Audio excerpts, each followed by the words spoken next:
Block 3 ਦਾ unit 10 ਕਰਾਂਗੇ ਜਿਹਦਾ ਨਾਮ ਹੈ ਥਿਊਰੀ ਆਫ ਕਾਸਟ, ਲਾਗਤ ਦਾ ਸਿਧਾਂਤ।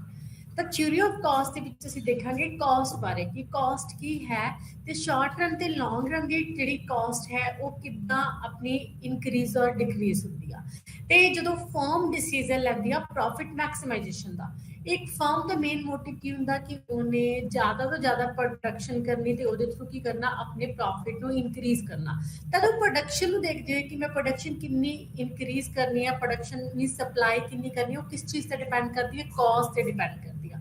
ਕਾਸਟ ਤੇ ਰੈਵਨਿਊ ਤੇ ਡਿਪੈਂਡ ਕਰਦੀ ਹੈ। ਕਹਿੰਦੇ ਕਾਸਟ ਤੇ ਰੈਵਨਿਊ ਦੋਨਾਂ ਚੀਜ਼ਾਂ ਨੂੰ ਚੈੱਕ ਕਰਕੇ ਹੀ ਇੱਕ ਜਿਹੜਾ ਆਪਣਾ ਪ੍ਰੋਡਿਊਸਰ ਹੈ ਉਹ ਆਪਣੀ ਜਿਹੜੀ ਪ੍ਰੋਡਕਸ਼ਨ ਹੈ ਉਹਨੂੰ ਇਨਕਰੀਜ਼ ਕਰ ਦਿੰਦਾ ਹੁੰਦਾ। ਤੇ ਕਹਿੰਦੇ ਜਿਹੜੀ ਕਾਸਟ ਹੈ ਉਹ ਤੈਅ ਕਰਦੀ ਹੈ ਕਿ ਪ੍ਰੋਡਕਸ਼ਨ ਜ਼ਿਆਦਾ ਹੋਏਗੀ ਜਾਂ ਫਿਰ ਘੱਟ ਹੋਏਗੀ, ਕਿਉਂਕਿ ਕਾਸਟ ਤੇ ਰੈਵਨਿਊ ਦਾ ਜੋ ਡਿਫਰੈਂਸ ਹੁੰਦਾ ਡੈਟ ਇਜ਼ ਆ ਪ੍ਰੋਫਿਟ, ਜੋ ਸਾਡਾ ਪ੍ਰੋਫਿਟ ਮੇਜਰ ਕਰਦਾ ਹੈ। ਠੀਕ ਹੈ, ਜੇਕਰ ਤਾਂ ਪ੍ਰੋਫਿਟ ਜ਼ਿਆਦਾ ਹੈ ਤਾਂ ਇਟਸ ਮੀਨਸ ਪ੍ਰੋਡਕਸ਼ਨ ਜ਼ਿਆਦਾ ਹੋਏਗੀ, ਇਟਸ ਮੀਨਸ ਕਾਸਟ ਰੈਵਨਿਊ ਤੋਂ ਘੱਟ ਹੈ। ਅਗਰ ਪ੍ਰੋਫਿਟ ਘੱਟ ਹੈ ਤਾਂ ਇਟਸ ਮੀਨਸ ਕਾਸਟ ਕਿਤੇ ਨਾ ਕਿਤੇ ਰੈਵਨਿਊ ਤੋਂ ਜ਼ਿਆਦਾ ਹੈ, ਜਿਹਦੇ ਕਰਕੇ ਆਪਣੀ ਪ੍ਰੋਡਕਸ਼ਨ ਹੈ ਜਿਹੜੀ ਉਹ ਘੱਟ ਹੋਏਗੀ। ਤਾਂ ਇਹਦੇ ਵਿੱਚ ਆਪਾਂ ਕੀ ਪੜਾਂਗੇ, ਮੋਨੇਟਰੀ ਐਕਸਪੈਂਸਿਸ ਪੜਾਂਗੇ ਕਿ ਮੋਨੇਟਰੀ ਮੀਨਸ ਧਨ ਦਾ ਕਿਵੇਂ ਖਰਚਾ ਹੁੰਦਾ ਹੈ ਸਾਡਾ ਕਾਸਟ ਦੇ ਥਰੂ, ਜਦੋਂ ਆਪਾਂ ਇਨਪੁਟਸ ਨੂੰ ਯੂਜ਼ ਕਰਦੇ ਹਾਂ, ਵੇਰੀਅਸ ਫੈਕਟਰਸ ਆਫ ਪ੍ਰੋਡਕਸ਼ਨਸ ਨੂੰ ਯੂਜ਼ ਕਰਦੇ ਹਾਂ ਤੇ ਉਹਨਾਂ ਦੇ ਬਦਲੇ ਉਹਨਾਂ ਨੂੰ ਪੇਮੈਂਟਸ ਦਿੰਦੇ ਹਾਂ, that is called cost। ਠੀਕ ਹੈ, ਤਾਂ ਕਹਿੰਦੇ ਕੀ ਆ, ਜੋ ਵੀ ਕਹਿੰਦੇ ਇਨਪੁਟਸ ਯੂਜ਼ ਕਰਦੇ ਆ ਆਊਟਪੁੱਟ ਦੇ ਲਈ, inputs means factor of production ਜਿਵੇਂ ਕਿ ਲੈਂਡ, ਲੇਬਰ, ਕੈਪੀਟਲਸ, ਤਾਂ ਉਹਨਾਂ ਦੇ ਬਦਲੇ ਸਾਨੂੰ ਕੀ ਕਰਨਾ ਪੈਂਦਾ, ਕੁਛ ਨਾ ਕੁਛ ਪੇਮੈਂਟ ਕਰਨੀਆਂ ਪੈਂਦੀਆਂ ਨੇ। ਜਿਵੇਂ ਕਿ ਲੈਂਡ ਦੇ ਬਦਲੇ ਸਾਨੂੰ ਰੈਂਟ ਦੇਣਾ ਪੈਂਦਾ ਹੈ ਪ੍ਰੋਡਿਊਸਰਸ ਨੂੰ, ਫਰਮ ਨੂੰ ਜੋ ਪ੍ਰੋਡਕਸ਼ਨ ਕਰਦਾ ਹੈ, ਐਂਡ ਉਸ ਤੋਂ ਬਾਅਦ ਕੈਪੀਟਲ ਜੋ ਲੋਨ ਤੇ ਪੈਸਾ ਲੈਂਦਾ ਹੈ ਬਿਜ਼ਨਸ ਸੈਟਅਪ ਕਰਨ ਦੇ ਲਈ, ਉਹਦੇ ਬਦਲੇ ਇੰਟਰਸਟ ਐਕਸਟਰਾ ਮਨੀ ਦੇਣੀ ਪੈਂਦੀ ਆ, ਐਂਡ ਫਿਰ ਉਸ ਤੋਂ ਬਾਅਦ ਲੇਬਰ ਦੇ ਬਦਲੇ ਵੇਜਿਸ ਦੇਣੀਆਂ ਪੈਂਦੀਆਂ ਨੇ। ਠੀਕ ਹੈ, ਤਾਂ ਇਹ ਸਾਰੀ ਜਿਹੜੀਆਂ ਪੇਮੈਂਟਸ ਨੇ ਡੈਟ ਇਜ਼ ਕਾਲਡ ਕਾਸਟ। ਤਾਂ ਆਪਾਂ ਇਹਨੂੰ ਕੀ ਕਵਾਂਗੇ, ਕਾਸਟ ਕਵਾਂਗੇ, ਲਾਗਤ ਕਵਾਂਗੇ, ਜੋ ਸਾਡੀ ਪ੍ਰੋਡਕਸ਼ਨ ਤੇ ਆਉਂਦੀ ਆ। ਠੀਕ ਹੈ, ਤਾਂ ਇਹਦੇ ਵਿੱਚ ਆਪਾਂ ਕੀ ਦੇਖਦੇ ਹਾਂ, ਆਪਣੀ ਕਾਸਟ ਪਿਕਚਰ ਦੇਖਾਂਗੇ ਕਿ ਕਾਸਟ ਕਿੰਨੇ ਪ੍ਰਕਾਰ ਦੀ ਹੁੰਦੀ ਹੈ, ਕਨਸੈਪਟਸ ਆਫ ਕਾਸਟ ਦੇ ਬਾਰੇ ਦੇਖਾਂਗੇ। ਠੀਕ ਹੈ, ਤਾਂ ਕਨਸੈਪਟ ਆਫ ਕਾਸਟ ਦੇ ਵਿੱਚ ਸਾਨੂੰ ਕਾਸਟ ਦਾ ਪਤਾ ਲੱਗੇਗਾ ਕਿ ਡਿਫਰੈਂਟ ਟਾਈਪਸ ਆਫ ਕਾਸਟ ਹੁੰਦੀ ਹੈ। ਠੀਕ ਹੈ, ਐਂਡ ਸਭ ਤੋਂ ਪਹਿਲਾਂ ਆਪਾਂ ਦੇਖਦੇ ਹਾਂ ਕਿ ਵਾਟ ਇਜ਼ ਕਾਸਟ। ਕਾਸਟ ਹੈ ਕੀ, ਤਾਂ ਕਹਿੰਦੇ ਇੱਕ ਉਤਪਾਦਕ ਰਾਹੀਂ ਕੀਤੇ ਗਏ ਸਾਰੇ ਯਤਨ ਅਤੇ ਬਲਿਦਾਨ ਉਤਪਾਦਨ ਦੀ ਵਾਸਤਵਿਕ ਲਾਗਤ ਹਨ, ਜਦਕਿ ਇਹਨਾਂ ਪ੍ਰਯਤਨਾਂ ਦੇ ਲਈ ਉਤਪਾਦਨ ਦੇ ਸਾਧਨਾਂ ਨੂੰ ਕੀਤਾ ਜਾਣ ਵਾਲਾ ਭੁਗਤਾਨ ਉਤਪਾਦਨ ਦੇ ਖਰਚੇ ਹਨ। ਜਦੋਂ ਕਹਿੰਦੇ ਕੋਈ ਇੱਕ ਪਰਸਨ ਕੀ ਕਰਦਾ ਹੈ, ਆਪਣੇ ਜੋ ਵੀ ਐਫਰਟਸ ਨੇ ਐਂਡ ਜੋ ਵੀ ਸੈਕਰੀਫਾਈਸਿਸ ਨੇ ਉਹਨਾਂ ਦੇ ਥਰੂ ਜਦੋਂ ਉਹ ਕਿਸੇ ਚੀਜ਼ ਦੀ ਪ੍ਰੋਡਕਸ਼ਨ ਕਰੇਗਾ, ਉਤਪਾਦਨ ਕਰੇਗਾ, ਤਾਂ ਉਹਨੂੰ ਪਰ ਰੀਅਲ ਕਾਸਟ ਕਹਿੰਦੇ ਆ, ਵਾਸਤਵਿਕ ਲਾਗਤ ਕਹਿੰਦੇ ਆ। ਜਦਕਿ ਇਸ ਦੇ ਉਲਟ ਕਹਿੰਦੇ ਪ੍ਰਯਤਨਾਂ ਦੇ ਲਈ ਉਤਪਾਦਨ ਦੇ ਸਾਧਨ, ਜਦੋਂ ਆਪਾਂ ਫੈਕਟਰ ਆਫ ਕਾਸਟ ਨੂੰ ਯੂਜ਼ ਕਰਦੇ ਆ ਤਾਂ ਉਹਨਾਂ ਦੇ ਬਦਲੇ ਜੋ ਮੋਨੇਟਰੀ ਪੇਮੈਂਟਸ ਕਰਦੇ ਆ that is called cost। ਠੀਕ ਹੈ, ਉਹਨੂੰ ਆਪਾਂ ਖਰਚੇ ਕਹਿੰਦੇ ਆ, ਐਕਸਪੈਂਡੀਚਰ ਕਹਿੰਦੇ ਆ, ਕਾਸਟ ਕਹਿੰਦੇ ਆ, ਜੋ ਸਾਡੇ ਇਨਪੁਟਸ ਤੇ ਆਉਂਦੀ ਆ ਫॉर ਦਾ ਪ੍ਰੋਡਕਸ਼ਨ ਕਰਨ ਦੇ ਲਈ। ਤਾਂ ਡੈਫੀਨੇਸ਼ਨ ਕੀ ਹੈ ਸਾਡੀ ਇਹਦੇ ਵਿੱਚ, ਕਹਿੰਦੇ the money cost of producing a certain output of a commodity is the sum of all the payments to the factor of productions. ਜਿੰਨੇ ਵੀ factor of productions land, labour, capitals use ਕਰਦੇ ਆ ਉਹਨਾਂ ਦੇ ਲਈ ਜਦੋਂ ਆਪਾਂ ਸਾਰੀਆਂ ਪੇਮੈਂਟਸ ਜੋ ਵੀ ਦਿੰਦੇ ਆ that is called total cost। ਠੀਕ ਹੈ, the term of money cost includes the following expenses। ਕਾਫੀ ਕਹਿੰਦੇ ਜਿਹੜੇ ਐਕਸਪੈਂਸਿਸ ਇਹਦੇ ਵਿੱਚ ਇਨਕਲੂਡਡ ਹੁੰਦੇ ਨੇ, ਜਿਵੇਂ ਕਿ ਰੈਂਟ ਹੋ ਗਿਆ, ਪੇਮੈਂਟਸ, ਪਾਵਰ, ਲਾਈਟ, ਫਿਊਲ ਦੀ ਪੇਮੈਂਟਸ ਹੋ ਗਈ, ਟਰਾਂਸਪੋਰਟ ਚਾਰजेस ਹੋ ਗਏ।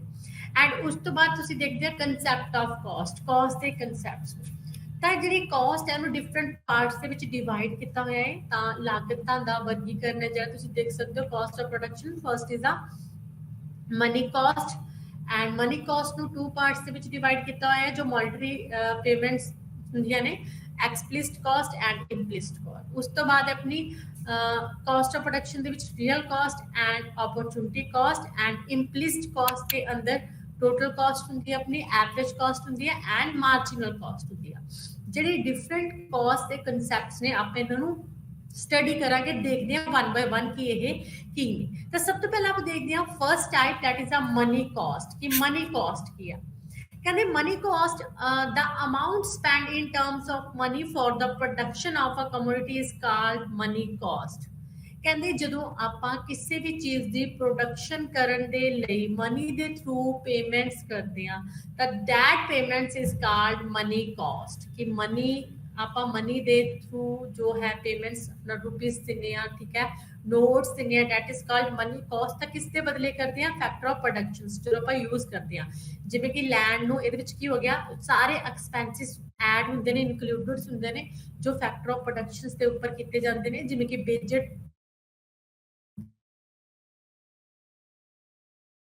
and interest to pay करते हैं अपन loan दे ले, and rent paid for the premises and expenditure on raw material and machinery, insurance and taxes भी ਇਹਦੇ ਵਿੱਚ add ਹੁੰਦੇ ਨੇ, payments for the power, light and fuel and transportation charges। ਇਹ ਸਾਰੇ ਜਿਹੜੇ charges ਨੇ ਇਹ ਆਪਾਂ monetary form ਦੇ ਵਿੱਚ ਕਰਦੇ ਆ, that is called money cost। and second is called real cost। what is real cost? real cost ਹੁੰਦੀ ਕੀ ਆ, ਕਹਿੰਦੇ ਇੱਕ ਤਾਂ ਆਪਾਂ ਨੂੰ ਮਨੀ ਦੇ ਕੇ ਪੇਮੈਂਟਸ ਕਰਨੀਆਂ ਪੈਂਦੀਆਂ ਨੇ, that is called money cost। ਕਿ ਮਨੀ ਦੇ ਥਰੂ ਆਪਾਂ ਜੋ ਵੀ ਚੀਜ਼ਾਂ ਨੇ ਉਹ ਆਪਾਂ ਲੈਣੇ ਆ, ਅਚੀਵ ਕਰਦੇ, ਜਿਵੇਂ ਕਿ factor of productions labour, land ਲੈਣੇ ਆਪਾਂ ਤਾਂ ਉਹਦੇ ਬਦਲੇ ਪੇਮੈਂਟਸ ਕਰਦੇ, that is called money cost। ਇੱਕ ਹੁੰਦੀ ਆਪਣੀ real cost। real cost ਨੂੰ ਆਪਾਂ ਵਾਸਤਵਿਕ ਲਾਗਤ ਵੀ ਕਹਿ ਦਿੰਦੇ ਆ, ਕਹਿੰਦੇ ਤਾਂ ਮੈਂਟਲ ਐਂਡ ਫਿਜ਼ੀਕਲ ਐਫਰਟਸ। ਇੱਕ ਪਰਸਨਸ ਨੇ ਮਨੀ ਤਾਂ ਪੇ ਕਰਨੀ ਆ, ਲੇਕਿਨ ਉਹਦੇ ਨਾਲ ਜੋ ਉਹਨੂੰ ਐਂਜ਼ਾਇਟੀ ਹੁੰਦੀ ਆ, ਸਟ੍ਰੈਸ ਹੁੰਦਾ ਹੈ ਆਪਣੇ ਬਿਜ਼ਨਸ ਨੂੰ ਲੈ ਕੇ, ਆਪਣੀ ਕਾਸਟ ਨੂੰ ਲੈ ਕੇ, ਆਪਣੀ ਪ੍ਰੋਡਕਸ਼ਨ ਨੂੰ ਲੈ ਕੇ, ਆਪਣੀ ਸਪਲਾਈ ਨੂੰ ਲੈ ਕੇ, ਕਿਉਂਕਿ ਦਾ mental and physical efforts and sacrifices undergone with a view to producing a commodities are its real cost. ਕਹਿੰਦੇ ਜਦੋਂ ਉਹਦੇ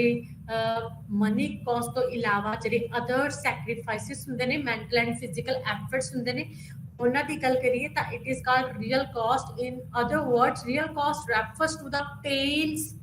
discomforts and disutility involved in supplying the factor of productions by their owners। ठीक है, ਜਿਹੜੇ other stress ਆ, anxiety ਆ and ਆਪਣਾ ਸੈਕਰੀਫਾਈਸਿਸ ਨੇ, that is called real cost। ਠੀਕ ਹੈ, ਐਂਡ ਉਸ ਤੋਂ ਬਾਅਦ ਕੀ ਹੈ ਤੁਹਾਡਾ ਅਕਾਊਂਟਿੰਗ ਕਾਸਟ। ਅਕਾਊਂਟਿੰਗ ਕਾਸਟ ਕੀ ਹੁੰਦੀ ਹੈ, ਜਿਹਨੂੰ ਆਪਾਂ ਬਿਜ਼ਨਸ ਕਾਸਟ ਵੀ ਕਹਿ ਦਿੰਦੇ ਆ। Accounting cost refers to cash payments which firms market for factors and non factor inputs, depreciation and other book keeping entries. ਜਦੋਂ ਕਹਿੰਦੇ ਡੇ ਟੂ ਡੇ ਐਕਟੀਵਿਟੀਜ਼ ਹੁੰਦੀਆਂ ਨੇ ਤਾਂ ਆਪਣਾ ਜੋ ਅਕਾਊਂਟ ਹੁੰਦਾ ਉਹਦੇ ਵਿੱਚੋਂ ਵੀ ਕਹਿੰਦੇ ਕੁਛ ਨਾ ਕੁਛ ਆਪਾਂ ਨੂੰ ਕਾਸਟ ਪੇ ਕਰਨੀ ਪੈਂਦੀ ਹੈ, ਜਿਵੇਂ ਕਿ ਡੈਪਰੀਸੀਏਸ਼ਨ ਦੇ ਟਾਈਮ ਆਪਣੀ ਮਸ਼ੀਨ ਕੋਈ ਅਚਾਨਕ ਖਰਾਬ ਹੋ ਗਈ ਉਹਦੀ ਰਿਪੇਅਰ ਦੇ ਲਈ, and factor and naan factors inputs ਤੇ ਕਹਿੰਦੇ that is called accounting cost। ਉਸ ਤੋਂ ਬਾਅਦ ਹੈ ਤੁਹਾਡੀ opportunity cost। this is a important short questions, opportunity cost। ਕਿ opportunity cost ਕੀ ਹੁੰਦੀ ਆ, ਤਾਂ ਤੁਸੀਂ ਦੇਖ ਸਕਦੇ ਹੋ opportunity cost ਇਹਨੂੰ ਆਪਾਂ ਅਵਸਰ ਲਾਗਤ ਵੀ ਬੋਲਦੇ ਆ। ਇਹਦੇ ਡਾਇਗਰਾਮ ਦੇ ਥਰੂ ਮੈਂ ਤੁਹਾਨੂੰ ਦੱਸੂਗੀ ਕਿ what is opportunity cost। ਕਹਿੰਦੇ opportunity cost is extremely important in economic analysis, ਕਿਉਂਕਿ different factor of productions and different goods ਕੀ ਹੁੰਦੀ ਹੈ, scarcity ਹੁੰਦੀ ਆ। ਮੀਨਸ ਆਪਾਂ ਨੂੰ ਕੀ ਕਰਨਾ ਪੈਂਦਾ, ਚੋਇਸ ਕਰਨੀ ਪੈਂਦੀ ਆ ਆਪਣੀਆਂ, ਜਿਹੜੀ ਬੈਸਟ ਚੋਇਸ ਆਪਾਂ ਉਹ ਕਰਦੇ ਆ ਕਿ ਇਹਦੇ ਥਰੂ ਸਾਨੂੰ ਕੀ ਹੋਏਗੀ, ਜ਼ਿਆਦਾ ਯੂਟਿਲਿਟੀ ਗੇਨ ਹੋਏਗੀ। ਤਾਂ ਇੱਕ ਪ੍ਰੋਡਿਊਸਰਸ ਤੇ ਜੋ ਹੈ ਆਪਣੀ ਫਰਮ, ਉਹਨੂੰ ਵੀ ਇਹ ਸਿਲੈਕਟ ਕਰਨਾ ਪੈਂਦਾ ਹੈ ਕਿ ਉਹ ਆਪਣੀ ਜਿਹੜੀ ਕਾਸਟ ਹੈ ਕਿਸ ਪ੍ਰੋਡਕਟ ਦੀ ਪ੍ਰੋਡਕਸ਼ਨ ਤੇ ਲਗਾਵੇ ਤਾਂ ਜੋ ਉਹਨੂੰ ਬੈਨੀਫਿਟ ਜ਼ਿਆਦਾ ਹੋ ਜਾਵੇ। that is opportunity cost ਦੀ ਗੱਲ ਕਰਦੇ ਨੇ ਤਾਂ ਉਹ ਕੰਪੇਅਰ ਕਰਦਾ ਹੈ ਕਿ ਮੈਂ A ਤੇ ਪੈਸਾ ਲਗਾਵਾਂ ਜਾਂ B ਤੇ ਪੈਸਾ ਲਗਾਵਾਂ, ਜਿਸ ਤੇ ਮੇਰੀ ਕਾਸਟ ਘੱਟ ਹੋਵੇ ਲੇਕਿਨ ਪ੍ਰੋਡਕਸ਼ਨ ਜ਼ਿਆਦਾ ਹੋਵੇ, ਮੇਰਾ ਪ੍ਰੋਫਿਟ ਜ਼ਿਆਦਾ ਹੋ ਜਾਵੇ। ਤਾਂ ਇਹਦੇ ਵਿੱਚ ਕੀ ਹੈ, ਕਹਿੰਦੇ if we use the input to produce one good, it is not available to produce something to the else। ਆਪਣੇ ਕੋਲ ਜਿਹੜੇ ਰਿਸੋਰਸਿਸ ਨੇ, ਫੈਕਟਰ ਆਫ ਪ੍ਰੋਡਕਸ਼ਨਸ ਨੇ, ਉਹ ਕਿੰਨੇ ਘੱਟ ਨੇ, ਤਾਂ ਆਪਾਂ ਨੂੰ ਉਹਨਾਂ ਨੂੰ ਦੇਖ ਕੇ ਯੂਜ਼ ਕਰਨਾ ਪੈਂਦਾ ਹੈ। ਤਾਂ ਕਹਿੰਦੇ ਇਹਦੇ ਵਿੱਚ ਕੀ ਆ, the opportunity cost is the cost of next best alternative for goal, it is called alternative cost। ਕਹਿੰਦੇ opportunity cost ਸਾਨੂੰ ਦੱਸਦੀ ਆ ਕਿ best alternative ਆਪਾਂ ਨੇ ਜਦੋਂ ਯੂਜ਼ ਕਰਨਾ ਹੁੰਦਾ, ਇੱਕ ਆਪਾਂ ਗੁੱਡ ਨੂੰ ਛੱਡ ਕੇ ਦੂਸਰੀ ਗੁੱਡ ਤੇ ਕਾਸਟ ਪੇ ਕਰਦੇ ਆ ਕਿਉਂਕਿ ਉਹਦੀ ਆਪਾਂ ਨੂੰ ਪ੍ਰੋਡਕਸ਼ਨ ਜ਼ਿਆਦਾ ਕਰਨੀ ਹੁੰਦੀ ਆ, that is called opportunity cost। for example ਜਿਵੇਂ ਕਿ ਇੱਕ ਪ੍ਰੋਡਿਊਸਰ ਹੈ, ਉਹ ਕੀ ਕਰਦਾ ਹੈ, टू गुड्स की प्रोडक्शन करता है, एक पासे वो अपने क्लोथ की प्रोडक्शन करता है, एक पासे वो यूनिट्स ऑफ रोटी की प्रोडक्शन करता है। ठीक है, क्लोथ की प्रोडक्शन करता है एंड रोटी की प्रोडक्शन करता है। तो उन्होंने लगता है कि नहीं क्लोथ की डिमांड घट है, रोटी की डिमांड ज्यादा है, क्योंकि roti is a necessary good and cloth is a necessary good, लेकिन रोटी ज्यादा इंपॉर्टेंट है क्लोथ के नालों। दैन की करता वो अपनी जो है सारी फैक्टर ऑफ प्रोडक्शन, सारे रिसोर्सिस जिन्होंने थ्रू प्रोडक्शन कर रहे हैं वो उन्होंने कीते खर्च करना चाहता है, अपनी रोटी की प्रोडक्शन पे खर्च करना चाहता है, क्योंकि रोटी की ज्यादा जरूरत है, रोटी की उन्हें ज्यादा प्रोडक्शन करनी है। तो की करेगा क्लोथ की थोड़ी जी प्रोडक्शन घटा के कुछ ਜਿਹੜੇ रिसोर्सिस ने वो रोटी की प्रोडक्शन पे खर्च करेगा, जिन्नी ਉਹਨੇ क्लोथ की प्रोडक्शन रोटी की क्वांटिटी इंक्रीज करने के लिए घटाई है, तो वो रोटी की की हो गया अपॉर्चुनिटी कॉस्ट हो गया। जिमें कि तुम इस डायग्राम ਦੇ ਵਿੱਚ देख सकते हो, ओ एक्स अक्ष ਤੇ यूनिट्स ऑफ क्लोथ लिते हुए ने एंड ओ वाई ਤੇ यूनिट्स ऑफ रोटी लिती हुई है। तो फर्स्ट जी अपनी पीपीसी कर्व है, प्रोडक्शन पॉसिबिलिटी कर्व की है, ए एफ है जो टू गुड्स की प्रोडक्शन के बारे दस रही है। तो डिफरेंट पॉइंट ने A B C D and E. अगर आप डी पॉइंट की गल करिए तो डी पॉइंट ते की है, डी पॉइंट ते आपां जिहड़ी है रोटी ओदी 90 प्रोडक्शन कर रहे हैं एंड जिहड़ी क्लोथ है ओदी आपां 30 प्रोडक्शन कर रहे हैं डी पॉइंट। लेकिन हुण मैनूं लग्गिया कि नहीं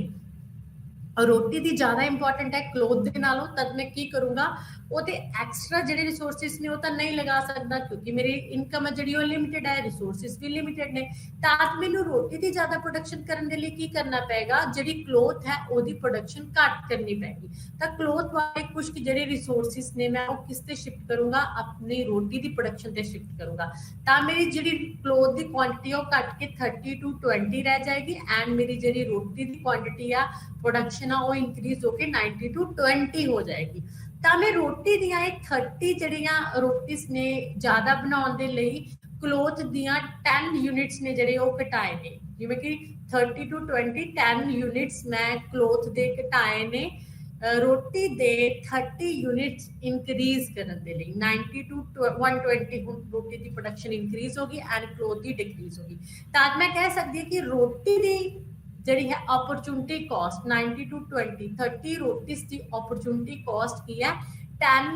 मीटर क्लोथ है। 10 मीटर क्लोथ मैं घटाया है 30 रोटीज की प्रोडक्शन इंक्रीज करने के लिए। 30 रोटीज की अपॉर्चुनिटी कॉस्ट की है 10 मीटर क्लोथ है, क्योंकि 10 मीटर क्लोथ जड़ा है मैं वो छड्डिया है फॉर द रोटीज 30 रोटीज। क्योंकि क्यों छड्डिया, क्योंकि मैनू रोटी तो यूटिलिटी ज्यादा मिल रही है, रोटी तो प्रॉफिट ज्यादा मिल रहा है क्लोथ के नालों। तो this is a opportunity cost. जो मैं X and Y two goods ने एक्स गुड की क्वांटिटी ਵਧਾਉਣ ਦੇ ਲਈ वाई गुड की क्वांटिटी घटाਉਣੀ ਆ, ਤਾਂ एक्स गुड की ਜਿਹੜੀ क्वांटिटी इंक्रीज हुई ਆ ਉਹਦੀ ਜਿਹੜੀ अपॉर्चुनिटी कॉस्ट ਆ ਕੀ ਹੋਏਗੀ वाई गुड ਦੀ ਜੇ ਜਿੰਨੀ क्वांटिटी घटाई है ਉਹਦੀ कॉस्ट होएगी, क्योंकि मैंने ਉਹਦਾ सैक्रिफाइस करना पिया 10 मीटर क्लोथ का सैक्रिफाइस करना पिया 30 रुपीज ਦੇ। तो मेरा क्या 10 meters is the opportunity cost. This is the opportunity cost, and the next is have na economic cost। कहते economic cost होती है in economic analysis, economic cost includes both counting cost and opportunity cost। economic cost ਦੇ ਵਿੱਚ opportunity cost ਤੇ ਜਿਹੜੀ ਆਪਣੀ अपनी counting cost वो दोनों कॉस्ट ऐड होंगे ने। एंड उस तो बाद next is the social cost. Social cost की होंगी the social cost is the total cost to society of an economic activity. कहते जो अपनी इकोनॉमी के कोई भी इकोनॉमिक एक्टिविटीज होंगी तो जी सोशल कॉस्ट है वो पूरी सोसाइटी की कॉस्ट होंगी है जो कहते उन्होंने पे करनी पैंदी है। जिवें कि social cost such as pollution and noise which are not taken by the firm in determining their price level। ਜਿਵੇਂ ਕਿ ਹੋ ਗਿਆ ਆਪਣਾ pollution increase ਹੋ ਰਿਹਾ ਤਾਂ ਉਹਦੇ ਨਾਲ ਅਗੀਆਂ ਸੋਸਾਇਟੀ ਨੂੰ ਲਾਸ ਹੋ ਰਿਹਾ ਐਂਡ ਨੋਇਜ਼ pollution ਦਾ ਵੀ ਲਾਸ ਹੋ ਰਿਹਾ। The social cost is the opportunity cost to the society rather than just on firm or individual। एक firm ਤੇ individual ਤੋਂ ਇਲਾਵਾ ਪੂਰੀ society the cost। for example ਮੇਰੇ ਘਰ ਦੇ ਲਾਗੇ ਇੱਕ ਬਹੁਤ ਬੜੀ ਫੈਕਟਰੀ ਲੱਗੀ ਹੈ ਜਿਸ ਤੋਂ ਸਮੋਕ ਨਿਕਲ ਰਿਹਾ ਤੇ ਮੈਂ ਕੱਪੜੇ ਸੁੱਕਣੇ ਪਾਏ ਨੇ ਪੂਰੀ society ਨੇ, ਤਾਂ ਉਹਦੇ ਵਿੱਚ ਕੀ ਹੋ ਗਿਆ ਸਾਰੇ ਕੱਪੜੇ ਤੇ ਉਸ ਵਾਈਟ ਕੱਪੜਿਆਂ ਤੇ ਉਹ ਸਮੋਕ ਪੈ ਰਿਹਾ ਤੇ ਉਹ ਕੱਪੜੇ ਕਾਲੇ ਹੋ ਰਹੇ ਨੇ। ਤਾਂ ਮੈਂ ਦੁਬਾਰਾ ਫਿਰ ਤੋਂ ਧੋਤੇ ਤਾਂ ਮੇਰਾ ਉਹ ਫਿਰ ਤੋਂ ਧੋਣ ਤੇ ਸਰਫ ਤੇ ਖਰਚਾ ਆਇਆ, ਠੀਕ ਹੈ, ਮੇਰੀ એનર્ਜੀ ਵੇਸਟ ਹੋਈ ਆ। ਤਾਂ ਦਿਸ is the social cost. And उस तो बाद पोल्यूशन तो बचने के लिए मैं थां तो दरख्त लगा रहे ने, ਜਾਂ ਮੈਨੂੰ ਸਮੋਕ ਦੇ ਨਾਲ ਅਸਥਮਾ ਹੋ ਰਿਹਾ ਹੈ, ਮੈਂ ਦਵਾਈ ਲੈਣ ਜਾ ਰਿਹਾ ਹੈ ਡਾਕਟਰ ਦੇ, ਠੀਕ ਹੈ, ਮੇਰੇ ਦਵਾਈ ਤੇ ਖਰਚਾ ਵੱਧ ਗਿਆ ਹੈ, this is the social cost, ਜਿਹਦੇ ਕਰਕੇ ਆਪਣੀ ਸੁਸਾਇਟੀ ਨਾਲ ਰਿਲੇਟਡ ਜੋ ਵੀ ਪ੍ਰੋਬਲਮਸ ਨੇ ਪ੍ਰੋਡਿਊਸ ਹੋ ਰਹੀਆਂ ਨੇ ਤੇ ਉਹਨਾਂ ਦੇ ਸੋਲੂਸ਼ਨਸ ਦੇ ਲਈ ਸਾਨੂੰ पूरी सोसाइटी ਨੂੰ ਕਾਸਟ पे करनी पै रही है, that is a social cost. Next is a private cost. Private cost की होंदी है? Private cost is the cost incurred by an individual firm for producing a commodity. कहंदे जदों एक इंडिविजुअल दे द्वारा अपनी प्रोडक्शन खुद ही ऑनर हुंदा है ते खुद ही प्रोडक्शन करदा है, तो that is called private cost. कहंदे सिर्फ ओदे अंदर हुंदी ओदी प्रोडक्शन, किसी दा किसी उत्ते राइट नहीं हुंदा। ਤਾਂ ਜਿਹੜੀ ਆਪਣੀ ਪ੍ਰਾਈਵੇਟ ਕਾਸਟ ਹੈ, ਕਹਿੰਦੇ ਟੂ ਤਰ੍ਹਾਂ ਦੀ ਹੁੰਦੀ ਹੈ, ਇੰਪਲਿਸਟ ਐਂਡ ਐਕਸਪਲਿਸਟ ਕਾਸਟ। ਪ੍ਰਾਈਵੇਟ ਕਾਸਟ ਅੰਦਰੂਨੀ ਤੇ ਬਾਹਰੀ ਦੋ ਖਰਚੇ ਦੋ ਤਰ੍ਹਾਂ ਦੇ ਹੋ ਸਕਦੇ ਨੇ। ਜਿਵੇਂ ਕਿ ਮੈਂ ਇੱਕ ਫੈਕਟਰੀ ਲਗਾਈ ਹੈ ਤਾਂ ਮੇਰੇ ਤੇ ਫੈਕਟਰੀ ਦੀ ਜੋ ਵੀ ਪ੍ਰੋਡਕਸ਼ਨ ਕਰੀ ਤਾਂ ਉਸਦੀ ਪ੍ਰੋਡਕਸ਼ਨ ਤੇ ਦੋ ਤਰ੍ਹਾਂ ਦੇ ਖਰਚੇ ਹੋਣਗੇ, ਤੇ ਇੰਪਲਿਸਟ ਐਂਡ ਐਕਸਪਲਿਸਟ ਕਾਸਟ। ਤੇ ਆਪਣਾ ਐਕਸਪਲਿਸਟ ਕਾਸਟ ਕੀ ਹੈ? ਕਹਿੰਦੇ explicit cost many inputs are bought or hired by the firm, the monetary payments which a firm makes to those outsiders who supply labor services, ਜਿਵੇਂ ਕਿ ਮਟੀਰੀਅਲ ਹੋ ਗਿਆ, ਫਿਊਲ ਹੋ ਗਿਆ, ਟਰਾਂਸਪੋਰਟੇਸ਼ਨ ਹੋ ਗਿਆ, ਸਰਵਿਸਿਜ਼ ਹੋ ਗਿਆ, ਪਾਵਰ ਹੋ ਗਿਆ, ਸੋ ਫੋਰਥ ਆਰ ਕਾਲਡ ਐਕਸਪਲਿਸਟ ਕਾਸਟ। ਜਿਵੇਂ ਕਿ ਮੈਂ ਆਪਣੀ ਫੈਕਟਰੀ ਦੇ ਵਿੱਚ ਫਰਮ ਦੇ ਵਿੱਚ ਪ੍ਰੋਡਕਸ਼ਨ ਕਰਨੀ ਆ ਤਾਂ ਕਈ ਰਿਸੋਰਸਿਸ ਜਿਹੜੇ ਮੇਰੇ ਕੋਲ ਐਦਾਂ ਦੇ ਨੇ ਜਿਹੜੇ ਮੇਰੇ ਕੋਲ ਨਹੀਂ ਹੈਗੇ, ਜਿਹੜੇ ਮੈਨੂੰ ਬਾਹਰ ਤੋਂ ਹਾਇਰ ਕਰਨੇ ਪੈਂਦੇ ਨੇ, ਜਿਵੇਂ ਕਿ ਮੈਨੂੰ ਟਰਾਂਸਪੋਰਟ ਸਰਵਿਸਿਜ਼ ਬਾਹਰ ਤੋਂ ਲੈਣੀ ਪੈਂਦੀ ਹੈ, ਮੈਨੂੰ ਫਿਊਲ ਬਾਹਰ ਤੋਂ ਲੈਣਾ ਪੈਂਦਾ ਹੈ, ठीक है, एंड मैनू लेबर बाहर तो लैनी पैंदी है, मैनू रॉ मटीरियल बाहर तो लेना पैंदा है, ठीक है, एंड उस तो बाद मैनू पावर इलैक्ट्रिसिटी बाहर तो लैनी पैंदी है। तो ये सारे जिहड़ी मेरी पेमेंट्स ने ये बाहर जा रही ने, ठीक है, मैनू बाहरों पैसे दे के बाहरों चीज़ां हायर करनियां पैंदियां ने। This is called explicit cost, बाहरी लागत, ठीक है, जो मैं बाहर तो बाय कर रहा for the factor of production ते ओदे बदले बाहर पेमेंट्स जा रही हैं। This is explicit cost. And implicit cost किया कहते many inputs are self owned and self employed by the firm. कहते जिहड़ा प्रोड्यूसर्स हुंदा, जिहड़ी फर्म हुंदी है, कुछ के रिसोर्सेस ऐदां दे हुंदे ने जिहड़े ओहदे खुद दे हुंदे ने, जिहड़े ओहदे कोल सेल्फ इंप्लॉयड हुंदे ने। जिवें कि मेरे कोल फैक्टरी लगाउण दे लई लैंड है, मेरी खुद दी है, लैंड मेरी खुद दी है, मैं उसे लैंड ते फैक्टरी लगा रहा, तो land is a implicit, land दे वैसे मैं उस लैंड की कुछ ना कुछ पेमेंट इंटरनली कर रहा है, क्योंकि मैं उस लैंड को किसी होर काम के लिए यूज कर रहा सी, हुण मैं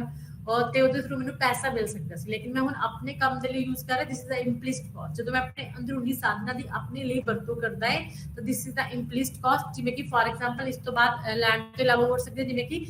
ਫॉर द ਮੈਨੇਜਰ, ਜਿਵੇਂ ਕਿ ਮੈਂ ਖੁਦ ਮੈਨੂੰ ਟੈਕਨੀਕਲ ਨੌਲੇਜ ਹੈ, ਮੈਨੂੰ ਮੈਨੇਜਮੈਂਟ ਕਰਨੀ ਆਉਂਦੀ ਹੈ, ਮੈਂ ਮੈਨੇਜਮੈਂਟ ਦਾ ਕੋਰਸ ਕੀਤਾ ਹੈ, ਮੇਰੇ ਕੋਲ ਸਕਿੱਲਸ ਅੱਛੀ ਨੇ, ਤਾਂ ਮੈਂ ਐਜ਼ ਅ ਮੈਨੇਜਰ ਵੀ ਆਪਣੀ ਜਿਹੜੀ ਫਰਮ ਉਹਦੇ ਵਿੱਚ ਖੁਦ ਵਰਕ ਕਰ ਸਕਦਾ। तो this is a implicit cost. अगर बाहर तो हायर करूंगा तो बाहर पैसा जाएगा, पेमेंट्स जाएगी, तो this is a explicit cost. अगर खुद करूंगा काम तो that is a implicit cost, ठीक है। The cost of using resources owned by the firm और contributed by its owner is called implicit cost in an economics. कहते सोल प्रोप्राइटर के अंडर है। This is the concepts of cost, types of cost जो तुसी पढ़ चुके हो। Next is the cost function, ਤੇ ਉਸ ਤੋਂ ਬਾਅਦ ਹੈ cost output and relationship in short run, ਅਲਪਕਾਲ ਵਿੱਚ ਲਾਗਤ ਉਤਪਾਦਨ ਸੰਬੰਧ, ਤਾਂ ਉਹ ਵੀ ਦੇਖਾਂਗੇ।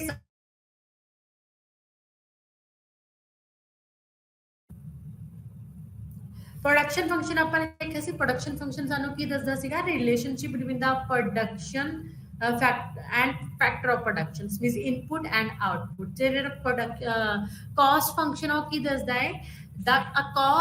firm cost function is the functional relationship between the cost and its output। ਕਹਿੰਦੇ ਇਹ ਕੀ ਦੱਸਦਾ ਹੈ? cost ਤੇ output ਦੇ ਵਿਚਲਾ ਰਿਲੇਸ਼ਨ ਦੱਸਦਾ ਹੈ। the firm production function and the prices it pay for its inputs determine the firm cost function। ਕਹਿੰਦੇ ਜਦੋਂ ਵੀ ਕਹਿੰਦੇ ਆਪਾਂ ਜਿਹੜੇ ਫੈਕਟਰ ਆਫ ਪ੍ਰੋਡਕਸ਼ਨਸ ਤੇ ਰਿਸੋਰਸਿਸ ਹੁੰਦੇ ਨੇ ਉਹਨਾਂ ਨੂੰ ਪੇਮੈਂਟਸ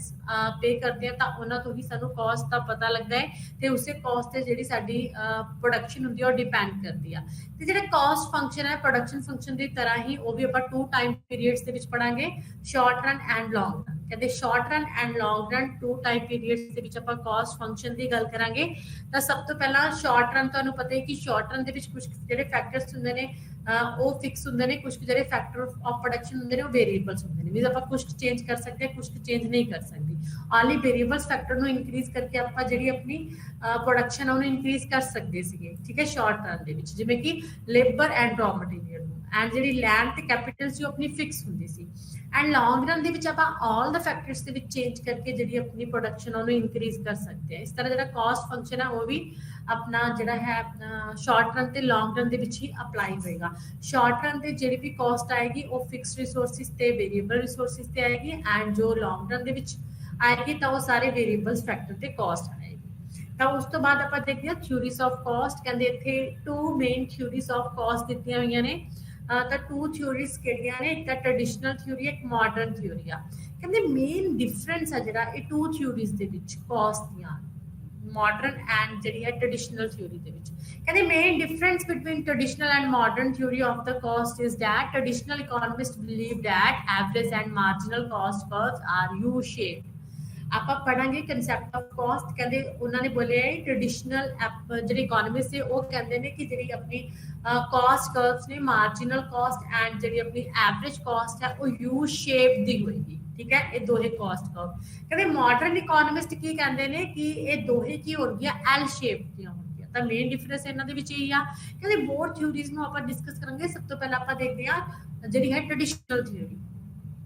ਜਿਹੜੀ ਟ੍ਰੈਡੀਸ਼ਨਲ ਥਿਊਰੀ ਆਫ ਕਾਸਟ ਹੈ ਉਹ ਆਪਾਂ ਦੇਖਾਂਗੇ। ਤਾਂ ਟ੍ਰੈਡੀਸ਼ਨਲ ਥਿਊਰੀ ਆਫ ਕਾਸਟ ਕੀ ਹੈ, ਕਹਿੰਦੇ the traditional theory on the basis of time period. ਕਹਿੰਦੇ ਟ੍ਰੈਡੀਸ਼ਨਲ ਥਿਊਰੀ ਹੈ ਇਹਦੇ ਵਿੱਚ ਵੀ ਟਾਈਮ, ਇਹ ਟਾਈਮ ਤੇ ਬੇਸਡ ਹੈ, 2 ਟਾਈਮ ਪੀਰੀਅਡਸ ਤੇ ਬੇਸਡ ਹੈ, 2 ਪਾਰਟਸ ਦੇ ਵਿੱਚ ਟਾਈਮ ਨੂੰ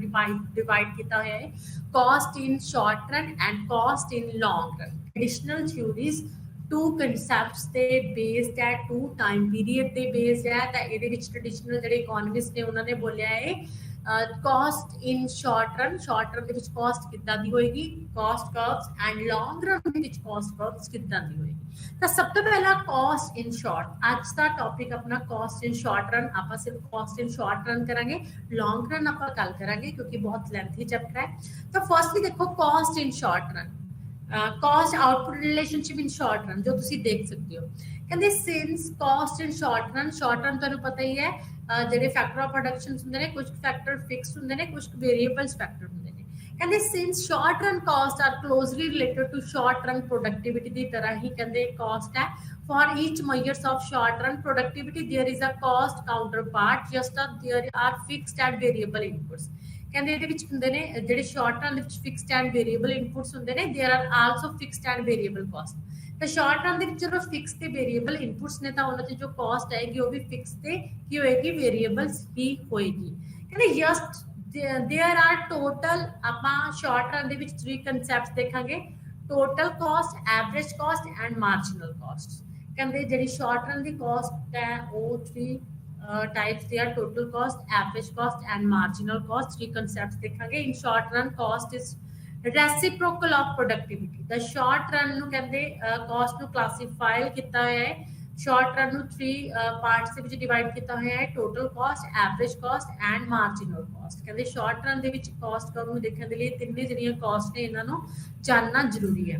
ਹੁਣ ਜਿਹੜੀ total cost ਹੈ, total cost means this is the total cost sum of। ਕਹਿੰਦੇ ਸਭ ਤੋਂ ਪਹਿਲਾਂ ਦੇਖੋ total cost. The total cost is the cost of all the resources necessary to produce any particular level of output। ਜਦੋਂ ਕਹਿੰਦੇ ਆਪਾਂ ਜਿਹੜਾ ਟੋਟਲ ਆਊਟਪੁੱਟ ਪ੍ਰੋਡਿਊਸ ਕਰਨ ਤੇ ਆਪਣਾ ਟੋਟਲ ਖਰਚਾ ਹੁੰਦਾ, ਟੋਟਲ ਐਕਸਪੈਂਡੀਚਰਸ ਹੁੰਦਾ, ਟੋਟਲ ਪੇਮੈਂਟਸ ਹੁੰਦੀਆਂ ਨੇ, that is called total cost। ਕਹਿੰਦੇ ਸ਼ਾਰਟ ਰਨ ਦੇ ਵਿੱਚ 2 ਪਾਰਟਸ ਦੇ ਵਿੱਚ ਕਹਿੰਦੇ ਕਾਸਟ ਆਉਂਦੀ ਹੈ, 2 ਪਾਰਟਸ ਦੇ ਵਿੱਚ ਫੈਕਟਰ ਆਫ ਪ੍ਰੋਡਕਸ਼ਨ ਨੂੰ ਡਿਵਾਈਡ ਕੀਤਾ ਹੁੰਦਾ ਹੈ, fixed factor and variable factors. ਤਾਂ ਕਹਿੰਦੇ ਇਹ 2 ਟਾਈਪਸ ਆਫ ਜਿਹੜੀ ਕਾਸਟ ਹੈ ਜਦੋਂ ਆਪਾਂ ਇਹਦਾ ਟੋਟਲ ਕਰਾਂਗੇ, ਸਮ ਅਪ ਕਰਾਂਗੇ ਤਾਂ ਜਿਹੜੀ ਆਪਣੀ ਟੋਟਲ ਕਾਸਟ ਹੈ ਉਹ ਆਪਾਂ ਦੇਖ ਸਕਦੇ ਹਾਂ। ਕਹਿੰਦੇ the cost of fixed factor is total fixed cost and those variable factor is total variable cost. Fixed factors ਤੇ ਜੋ ਕਾਸਟ ਆਏਗੀ that is a total fixed cost and variables factor ਤੇ ਜੋ ਕਾਸਟ ਆਏਗੀ that is a total variable cost। ਜਦੋਂ total fixed cost plus total variable cost ਦੋਨਾਂ ਦਾ ਆਪਾਂ ਪਲੱਸ ਕਰਾਂਗੇ ਤਾਂ ਆਪਣੀ ਜਿਹੜੀ ਟੋਟਲ ਕਾਸਟ ਹੈ ਟੋਟਲ ਆਊਟਪੁੱਟ ਦੀ ਉਹ ਕੈਲਕੂਲੇਟ ਹੋ ਜਾਏਗੀ। ਤਾਂ ਤੁਸੀਂ ਫਾਰਮੂਲੇ ਦੇ ਵਿੱਚ ਦੇਖ ਸਕਦੇ ਹੋ total cost is equal to fixed cost plus variable cost. ਜਿਵੇਂ ਕਿ 100 ਗੁੱਡਸ ਨੇ, 100 ਗੁੱਡਸ ਤੇ ਕਹਿੰਦੇ ਜਿਹੜੀ ਮੇਰੀ ਕਾਸਟ ਆ ਰਹੀ ਹੈ ਟੋਟਲ ਕਾਸਟ ਉਹ ਕਿੰਨੀ ਹੈ, $38,000 ਹੈ। ਤਾਂ ਇਹਦੇ ਵਿੱਚ ਤੁਸੀਂ ਦੇਖ ਸਕਦੇ ਹੋ ਕਿ $16,000 ਹੈ ਮੇਰੀ ਫਿਕਸਡ ਕਾਸਟ ਤੇ ਵੇਰੀਏਬਲ ਕਾਸਟ ਹੈ 22,000। ਜਦੋਂ ਮੈਂ 16 प्लस 22,000 ਦਾ ਪਲੱਸ ਕਰੂੰਗੀ ਤਾਂ that is a 38,000 total cost ਮੇਰੀ ਕਿੰਨੀ ਆ ਰਹੀ ਹੈ 38,000 यूएस डॉलर आ रही है लेकिन फिक्स्ड कॉस्ट फिक्स्ड रिसोर्सेज ਤੇ ਕਿੰਨੀ ਆ ਰਹੀ ਹੈ 16,000 आ रही है एंड परिवर्तनशील लागत कितनी है मेरी 22,000 है वेरिएबल्स फैक्टर्स से जो मेरी कॉस्ट आ रही है तो टोटल कॉस्ट मेरी 38,000 ਜਿਹੜੀ है डॉलर यूएसए डॉलर है the total cost is the sum of total fixed cost and total variable cost for each level of output ठीक है कहते total cost always rise with output जिमें जिमें कहते शॉर्ट रन ਦੇ ਵਿੱਚ ਆਊਟਪੁੱਟ ਵਧੇਗੀ ਟੋਟਲ ਕਾਸਟ ਵੀ ਆਪਣੀ ਕੀ ਹੋਏਗੀ ਇਨਕਰੀਜ਼ ਹੋਏਗੀ ਤਾਂ ਸਭ ਤੋਂ ਪਹਿਲਾਂ ਆਪਾਂ ਦੇਖਦੇ ਹਾਂ ਟੋਟਲ ਜਿਹੜੀ ਕਾਸਟ ਹੈ ਇਸ ਦਾ sum of total fixed cost and total variable cost ਤੇ ਆਪਾਂ ਟੋਟਲ ਫਿਕਸਡ ਕਾਸਟ ਦੇਖਦੇ ਹਾਂ ਜਿਹਨੂੰ ਆਪਾਂ ਸਪਲੀਮੈਂਟਰੀ ਕਾਸਟ ਵੀ ਕਹਿੰਦੇ ਆ ਕਹਿੰਦੇ the total the cost of fixed inputs are called total fixed cost ਕਹਿੰਦੇ ਜਿਹੜੇ अपने फिक्स्ड इनपुट्स ते फिक्स्ड वेरिएबल्स ते कॉस्ट आउंदी है that is called total fixed cost is equal to the unit of the fixed factor multiplying by its price जब आप fix factors no ਇਹਦੇ ਪ੍ਰਾइस ਦੇ ਨਾਲ ਮਲਟੀਪਲਾਈ ਕਰਾਂਗੇ ਤਾਂ ਆਪਣੀ ਜਿਹੜੀ ਫਿਕਸ ਕਾਸਟ ਹੈ ਉਹ ਨਿਕਲ ਆਏਗੀ ਤਾਂ TFC ਆਪਾਂ ਕਹਿ ਸਕਦੇ ਹਾਂ is equal to units of fixed factor into price of the factors ਤਾਂ TFC ਜੋ ਫਿਕਸਡ फैक्टर्स ਤੇ ਇਨਕਮ ਆ ਰਹੀ ਹੈ that is the total fixed cost ਆਪਾਂ ਇਹਨੂੰ ਕਿੱਦਾਂ ਕੈਲਕੂਲੇਟ ਕਰ ਸਕਦੇ ਹਾਂ ਯੂਨਿਟਸ ਆਫ ਫਿਕਸਡ ਫੈਕਟਰ ਕਿੰਨੇ ਯੂਨਿਟਸ ਨੇ ਜਿਹੜੇ ਮੈਂ ਫਿਕਸ ਫੈਕਟਰ ਦੇ ਯੂਜ਼ ਕੀਤੇ ਨੇ ਜਿਵੇਂ ਕਿ ਲੈਂਡ ਕਿੰਨੇ ਯੂਜ਼ ਕੀਤੀ ਆ into price of the fix factor ਤੇ ਕਿੰਨਾ ਪ੍ਰਾਈਸ ਪੇ ਕਰ ਰਹੀ ਹੈ ਫਿਕਸ ਫੈਕਟਰ ਦਾ ਦੋਨਾਂ ਨੂੰ ਮਲਟੀਪਲਾਈ ਕਰੂੰਗੀ ਤਾਂ ਟੋਟਲ ਫਿਕਸ ਕਾਸਟ ਜਿਹੜੀ ਮੇਰੀ ਉਹ ਕੈਲਕੂਲੇਟ ਹੋ ਜਾਏਗੀ ਤਾਂ fix cost are cost which do not change with change in the quantity of output ਕਹਿੰਦੇ ਜਿਹੜੀ ਫਿਕਸ ਕਾਸਟ ਹੈ ਉਹ ਸ਼ਾਰਟ ਰਨ ਦੇ ਵਿੱਚ ਫਿਕਸ ਰਹਿੰਦੀ ਆ ਆਊਟਪੁੱਟ ਚਾਹੇ ਵਧੇ ਚਾਹੇ ਘਟੇ ਫਿਕਸ ਕਾਸਟ ਦੇ ਵਿੱਚ ਕੋਈ ਵੀ ਚੇਂਜ ਨਹੀਂ ਆਏਗਾ ਫॉर एग्जांपल ਜਿਵੇਂ ਕਿ ਲੈਂਡ ਹੈ ਲੈਂਡ ਤੇ ਮੈਂ ਇੱਕੋ ਵਾਰ ਖਰਚਾ ਕਰਤਾ ਠੀਕ ਹੈ ਲੈਂਡ ਮੈਂ ਬਾਈ ਕਰ ਲਈ ਹੁਣ ਤੇ ਲੈਂਡ ਤੇ ਮੈਂ ਬਾਰ-ਬਾਰ ਖਰਚਾ ਨਹੀਂ ਕਰੂੰਗਾ ਤਾਂ ਲੈਂਡ ਤੇ ਮੇਰੀ ਫਿਕਸ ਜਿਹੜੀ ਐਕਸਪੈਂਡੀਚਰ ਹੈ ਫਿਕਸ ਕਾਸਟ ਹੈ ਮੇਰਾ ਫਿਕਸ ਖਰਚਾ ਆ ਗਿਆ ਤਾਂ ਇਹ ਚਾਹੇ ਮੈਂ ਲੈਂਡ ਤੇ ਪ੍ਰੋਡਕਸ਼ਨ ਕਰਾਂ ਚਾਹੇ ਬਿਲਡਿੰਗ ਬਣਾਵਾਂ ਚਾਹੇ ਨਾ ਬਣਾਵਾਂ ਉਹ ਮੇਰੀਆਂ ਪੇਮੈਂਟਸ ਹੋ ਚੁੱਕੀਆਂ ਨੇ ਤਾਂ ਇਹ ਖਰਚਾ ਮੇਰਾ ਕੀ ਆ ਫਿਕਸ ਹੈ ਤਾਂ ਟੋਟਲ ਫਿਕਸਡ ਕਾਸਟ ਤੁਸੀਂ ਟੇਬਲ ਦੇ ਵਿੱਚ ਦੇਖ ਸਕਦੇ ਹੋ ਯੂਨਿਟਸ ਆਫ ਆਊਟਪੁੱਟ ਪ੍ਰੋਡਕਸ਼ਨ ਦਿਖਾਈ ਹੈ ਮੈਨੂੰ ਠੀਕ ਹੈ ਐਂਡ ਟੋਟਲ ਫਿਕਸਡ ਕਾਸਟ ਦਿਖਾਈ ਹੋਈ ਹੈ ਕਿ ਹਰ ਇੱਕ ਯੂਨਿਟ ਦੀ ਪ੍ਰੋਡਕਸ਼ਨ ਤੇ ਮੇਰੀ ਕਿੰਨੀ ਜਿਹੜੀ ਹੈ ਫਿਕਸਡ ਕਾਸਟ ਆ ਰਹੀ ਹੈ ਤਾਂ ਤੁਸੀਂ ਦੇਖ ਸਕਦੇ ਹੋ ਕਿ ਜਦੋਂ ਮੈਂ 0 ਆਊਟਪੁੱਟ ਕੀਤੀ ਆ ਤਾਂ ਟੋਟਲ ਫਿਕਸਡ ਕਾਸਟ ਮੇਰੀ 10 ਹੈ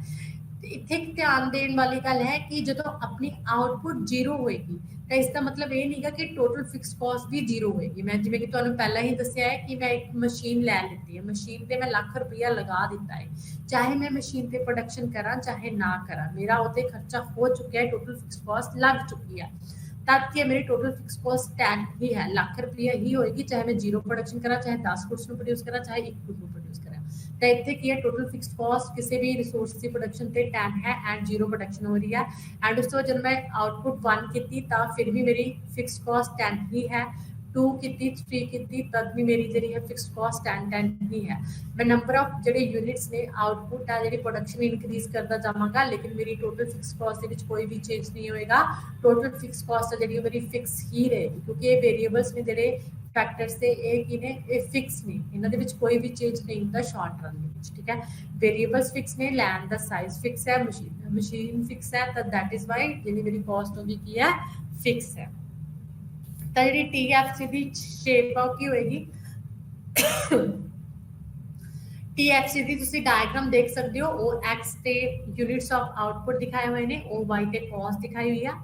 ਤਾਂ ਟੋਟਲ ਜਿਹੜੇ ਫਿਕਸ ਫੈਕਟਰਸ ਨੇ ਉਹਨਾਂ ਦੀ ਜੋ ਕਾਸਟ ਆਏਗੀ ਉਹ ਫਿਕਸ ਹੋਏਗੀ ਚਾਹੇ ਮੈਂ ਇੱਕ ਚੀਜ਼ ਨੂੰ ਪ੍ਰੋਡਿਊਸ ਕਰਾਂ ਚਾਹੇ 0 ਨੂੰ ਚਾਹੇ 2 ਨੂੰ ਚਾਹੇ 3 ਨੂੰ ਚਾਹੇ 4 ਨੂੰ ਚਾਹੇ 5 ਨੂੰ ਚਾਹੇ 10 ਨੂੰ ਚਾਹੇ 100 ਨੂੰ ਤਾਂ ਤੁਸੀਂ ਦੇਖ ਸਕਦੇ ਹੋ ਇੱਥੇ ਜਿਹੜੀ ਆਪਣੀ TFC ਹੈ ਟੋਟਲ ਫਿਕਸਡ ਕਾਸਟ ਉਹ x ਐਕਸਿਸ ਦੇ ਪੈਰਲਲ ਹੈ ਜੋ ਸਾਨੂੰ ਕੀ ਦੱਸ ਰਹੀ ਹੈ कांस्टेंट कॉस्ट ਦੱਸ ਰਹੀ ਹੈ ਔਨ ਦਾ ਫਿਕਸਡ ਰਿਸੋਰਸਸ ਕਿੰਨੀ ਕਾਸਟ ਹੈ 10 ਕਾਸਟ ਹੈ ठीक है फिक्स फैक्टर्स थे चाहे मैं 0 प्रोडक्शन करा चाहे मेरी प्रोडक्शन 1 2 3 4 5 6 7 8 1 बाय 1 इंक्रीज हो रही है लेकिन मेरी TFC ਦੇ ਵਿੱਚ ਕੋਈ ਵੀ ਚੇਂਜ ਨਹੀਂ ਹੈ TFC ਪਹਿਲਾਂ ਜਿੰਨੀ ਹੀ ਹੈ ਕਿਉਂਕਿ ਫਿਕਸ ਫੈਕਟਰਸ ਤੇ ਮੈਂ ਇੱਕੋ ਵਾਰ ਇਨਕਮ ਖਰਚ ਕਰਦਾ ਤੇ ਉਹ ਰਿਸੋਰਸਸ ਫਿਕਸ ਹੁੰਦੇ ਨੇ ਚਾਹੇ ਮੈਂ ਪ੍ਰੋਡਕਸ਼ਨ ਕਰਾ ਚਾਹੇ ਨਾ ਕਰਾ ਚਾਹੇ ਵਧਾਵਾਂ ਚਾਹੇ ਘਟਾਵਾਂ ਉਹਨਾਂ ਦੀ ਕਾਸਟ ਹੀ ਮੈਂ ਪੇਮੈਂਟ ਕਰ ਚੁੱਕਿਆ ਉਹ ਮੇਰੀ ਫਿਕਸ ਹੈ ਸ਼ਾਰਟ ਰਨ ਦੇ ਵਿੱਚ and the next is this is the diagram of TFC total variable cost. ਹੁਣ ਦੇਖੋ ਸ਼ਾਰਟ ਰਨ ਦੇ ਵਿੱਚ ਮੈਂ ਕੀ ਚੇਂਜ ਕਰ ਸਕਦਾ ਆਪਣੀ ਆਊਟਪੁੱਟ ਦੇ ਲਈ, ਓਨਲੀ ਵੇਰੀਏਬਲਸ ਫੈਕਟਰਸ ਨੇ ਜਿਨ੍ਹਾਂ ਨੂੰ ਆਸਾਨੀ ਨਾਲ ਮੈਂ ਲੈ ਸਕਦਾ, ਉਹਨਾਂ ਨੂੰ ਚੇਂਜ ਕਰ ਸਕਦਾ ਤੇ ਉਹਦੇ ਥਰੂ ਵਿਦਨ 1 ਐਂਡ 2 ਡੇਜ਼ ਮੈਂ ਆਪਣੀ ਪ੍ਰੋਡਕਸ਼ਨ ਇੰਕਰੀਜ਼ ਕਰ ਸਕਦਾ, ਜਿਵੇਂ ਕਿ ਲੇਬਰ ਹੋ ਗਿਆ ਐਂਡ ਰॉ ਮਟੀਰੀਅਲ ਹੋ ਗਿਆ। ਤਾਂ ਕਹਿੰਦੇ ਲੇਬਰ ਦੀ ਕੁਆਂਟੀਟੀ ਜਿਵੇਂ ਜਿਵੇਂ ਮੈਂ ਇੰਕਰੀਜ਼ ਕਰਦਾ ਜਾਵਾਂਗਾ, ਮੇਰੀ ਲੇਬਰ ਤੇ ਆਉਣ ਵਾਲਾ ਖਰਚਾ ਵੀ ਕੀ ਹੁੰਦਾ ਜਾਏਗਾ, ਇੰਕਰੀਜ਼ ਹੁੰਦਾ ਜਾਏਗਾ, ਕਿਉਂਕਿ labour is a variable factor. ਪਹਿਲਾਂ ਮੈਂ ਇੱਕ ਲੇਬਰ ਲਗਾਈ, ਉਸਨੂੰ ਮੈਂ ਜਿਹੜਾ ਹੈ ਆਪਣਾ ਵੇਜਿਸ 300 ਦਿੱਤੀਆਂ, ਹੁਣ ਮੈਂ 2 ਲੇਬਰ ਲਗਾਈ ਤਾਂ ਉਸਨੂੰ ਮੈਂ ਫਿਰ 300 ਦਿੱਤੀਆਂ, ਮੀਨਸ ਮੇਰਾ ਟੋਟਲ ਕਿੰਨਾ ਹੋ ਗਿਆ 600 ਹੋ ਗਿਆ। ਠੀਕ ਹੈ, ਇਸ ਤਰ੍ਹਾਂ ਮੇਰਾ ਜਿਵੇਂ ਜਿਵੇਂ ਆਊਟਪੁੱਟ ਇਨਕਰੀਜ਼ ਕਰਨ ਦੇ ਲਈ ਨੰਬਰ ਆਫ ਯੂਨਿਟਸ ਨੂੰ ਵਧਾਉਂਦਾ ਜਾਵਾਂਗਾ, ਮੇਰੀ ਜਿਹੜੀ ਕਾਸਟ ਹੈ ਉਹ ਵੀ ਕੀ ਹੋਏਗੀ, ਵੱਧਦੀ ਜਾਏਗੀ। ਤਾਂ ਤੁਸੀਂ ਇੱਥੇ ਦੇਖ ਸਕਦੇ ਹੋ ਜਿਹੜੀ ਟੋਟਲ ਵੇਰੀਏਬਲ ਕਾਸਟ ਨੂੰ ਪ੍ਰਾਈਮ ਕਾਸਟ ਵੀ ਬੋਲਦੇ ਆ। Total variable cost are those cost which are include on the use of variable factor of production. Total variable cost is the sum of amount spent for each of the variable inputs। ठीक है, ਤਾਂ ਜਿਹੜੀ ਹੈ ਆਪਣੀ ਇਹਦੇ ਵਿੱਚ prime caste, ਇਹਨੂੰ direct caste ਵੀ ਬੋਲਿਆ ਜਾਂਦਾ ਹੈ। ਇਹਦੇ ਵਿੱਚ ਜਿਵੇਂ ਕਿ ਰॉ ਮਟੀਰੀਅਲ ਦੇ ਖਰਚਾ ਹੋ ਗਿਆ, ਰॉ ਮਟੀਰੀਅਲ ਨੂੰ ਮੈਂ ਇਨਕਰੀਜ਼ ਕਰ ਸਕਦਾ, ਵੇਜਿਸ ਨੂੰ ਇਨਕਰੀਜ਼ ਕਰ ਸਕਦਾ, ਲੇਬਰ ਦੀਆਂ ਨੂੰ, ਇਲੈਕਟ੍ਰਿਸਿਟੀ ਚਾਰजेस ਮੀਨਸ ਇਲੈਕਟ੍ਰਿਸਿਟੀ ਦਾ ਯੂਜ਼ ਵਧਾਤਾ ਤਾਂ ਚਾਰजेस ਵੀ ਆਪਾਂ ਨੂੰ ਪੇਮੈਂਟਸ ਵੀ ਜ਼ਿਆਦਾ ਕਰਨੀ ਪਏਗਾ, ਵੀਅਰ ਐਂਡ ਟੀਅਰ ਐਕਸਪੈਂਸਿਸ ਆ ਗਿਆ। ਠੀਕ ਹੈ, ਇਸ ਟੇਬਲ ਦੇ ਵਿੱਚ ਤੁਸੀਂ ਦੇਖ ਸਕਦੇ ਹੋ टोटल वेरिएबल कॉस्ट का जो टेबल है, यूनिट्स ऑफ आउटपुट दिखाए हुए ने एंड टोटल वेरिएबल कॉस्ट दिखाई हुई है। वेरिएबल्स फैक्टर्स थे जो आ रही जिन्होंने मैं चेंज करके आउटपुट इंक्रीज कर सकता। ਤਾਂ कह रहे जो आउटपुट मेरी जीरो सी तो टोटल वेरिएबल कॉस्ट भी जीरो सी, क्योंकि मैं प्रोडक्शन जीरो कर रहा, मैं किसी भी लेबर में यूज नहीं कर रहा, किसी भी रॉ मटीरियल नहीं लै रहा, तो फिर मेरी वेरिएबल कॉस्ट की होगी, जीरो होएगी।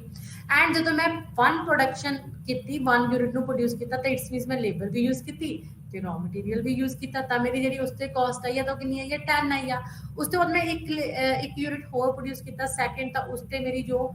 ਕਾਸਟ ਆਈ ਹੈ, ਮੈਂ ਲੇਬਰ ਵੀ ਇੰਕਰੀਜ਼ ਕੀਤੀ, ਰॉ ਮਟੀਰੀਅਲ ਵੀ 18, ਤਾਂ ਮੇਰੀ ਵੇਰੀਏਬਲ ਕਾਸਟ ਵੀ ਇੰਕਰੀਜ਼ ਹੋ ਗਈ, 18 ਹੋ ਗਈ। ਐਂਡ ਉਸ ਤੋਂ ਬਾਅਦ ਫੋਰਥ ਯੂਨਿਟ ਪ੍ਰੋਡਿਊਸ ਕੀਤਾ ਤਾਂ ਉਸ ਤੇ ਮੇਰੀ ਕਾਸਟ ਆ ਰਹੀ ਹੈ variable cost 28 and fifth produce ਕੀਤਾ 32 ਆ ਰਹੀ ਆ। ਮੀਨਸ ਜਿਵੇਂ ਜਿਵੇਂ ਮੈਂ ਨੰਬਰ ਆਫ ਯੂਨਿਟਸ ਨੇ ਜਿਹੜੇ ਉਹ ਵਧਾਉਂਦਾ ਜਾਵਾਂਗਾ, ਮੇਰੀ ਵੇਰੀਏਬਲ ਕਾਸਟ ਵੀ ਇੰਕਰੀਜ਼ ਹੁੰਦੀ ਜਾਏਗੀ, ਕਿਉਂਕਿ ਸ਼ਾਰਟ ਰਨ ਦੇ ਵਿੱਚ ਮੈਂ ਵੇਰੀਏਬਲਸ ਫੈਕਟਰਸ ਨੂੰ ਇਨਕਰੀਜ਼ ਕਰਕੇ ਹੀ ਆਪਣੀ ਜਿਹੜੀ ਪ੍ਰੋਡਕਸ਼ਨ ਉਹਨੂੰ ਇਨਕਰੀਜ਼ ਕਰ ਸਕਦਾ ਹੈ। ਤੇ ਜਿਵੇਂ ਜਿਵੇਂ ਵੇਰੀਏਬਲਸ ਫੈਕਟਰ ਇਨਕਰੀਜ਼ ਹੁੰਦੇ ਜਾਣਗੇ ਤਾਂ ਫਿਰ ਵੇਰੀਏਬਲ ਕਾਸਟ ਵੀ ਇਨਕਰੀਜ਼ ਹੁੰਦੀ ਜਾਏਗੀ ਤੇ ਪ੍ਰੋਡਕਸ਼ਨ ਵੀ ਇਨਕਰੀਜ਼ ਹੁੰਦੀ ਜਾਏਗੀ। There is a positive relationship. ਇਹ ਹੈਗੀ ਆਪਣੀ ਟੋਟਲ ਵੇਰੀਏਬਲ ਕਾਸਟ ਦੀ ਡਾਇਗਰਾਮ ਤੇ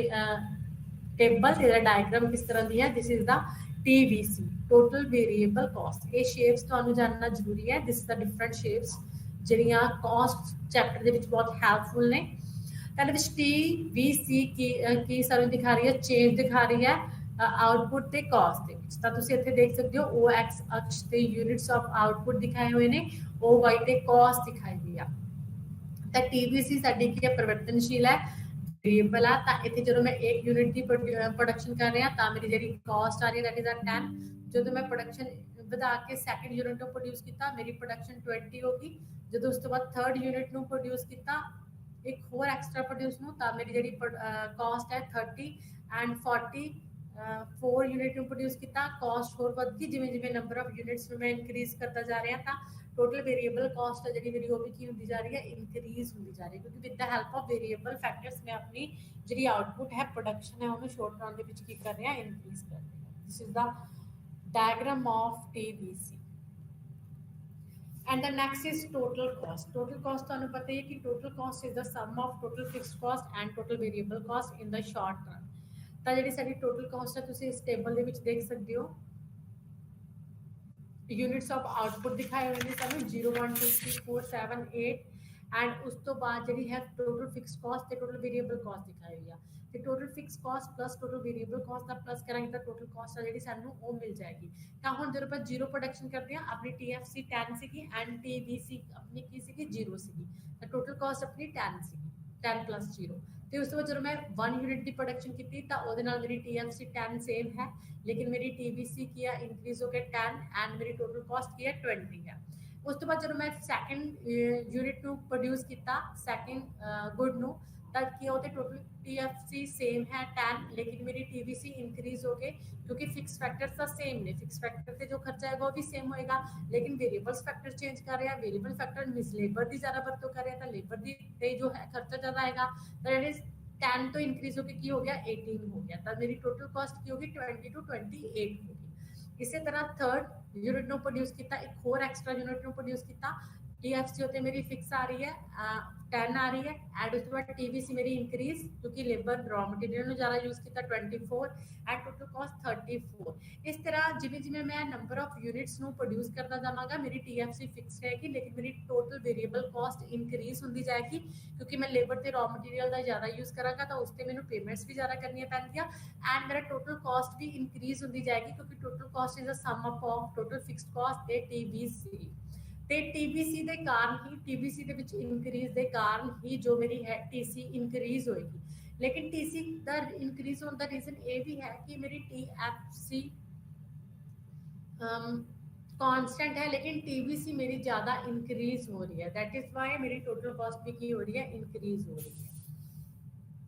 जिमें जिमें मैं नंबर ऑफ यूनिट्स आउटपुट ज़्यादा करता जा रहा है मेरी उससे और वाली टोटल कॉस्ट भी इंक्रीज हो रही है 10 20 28 34 38 42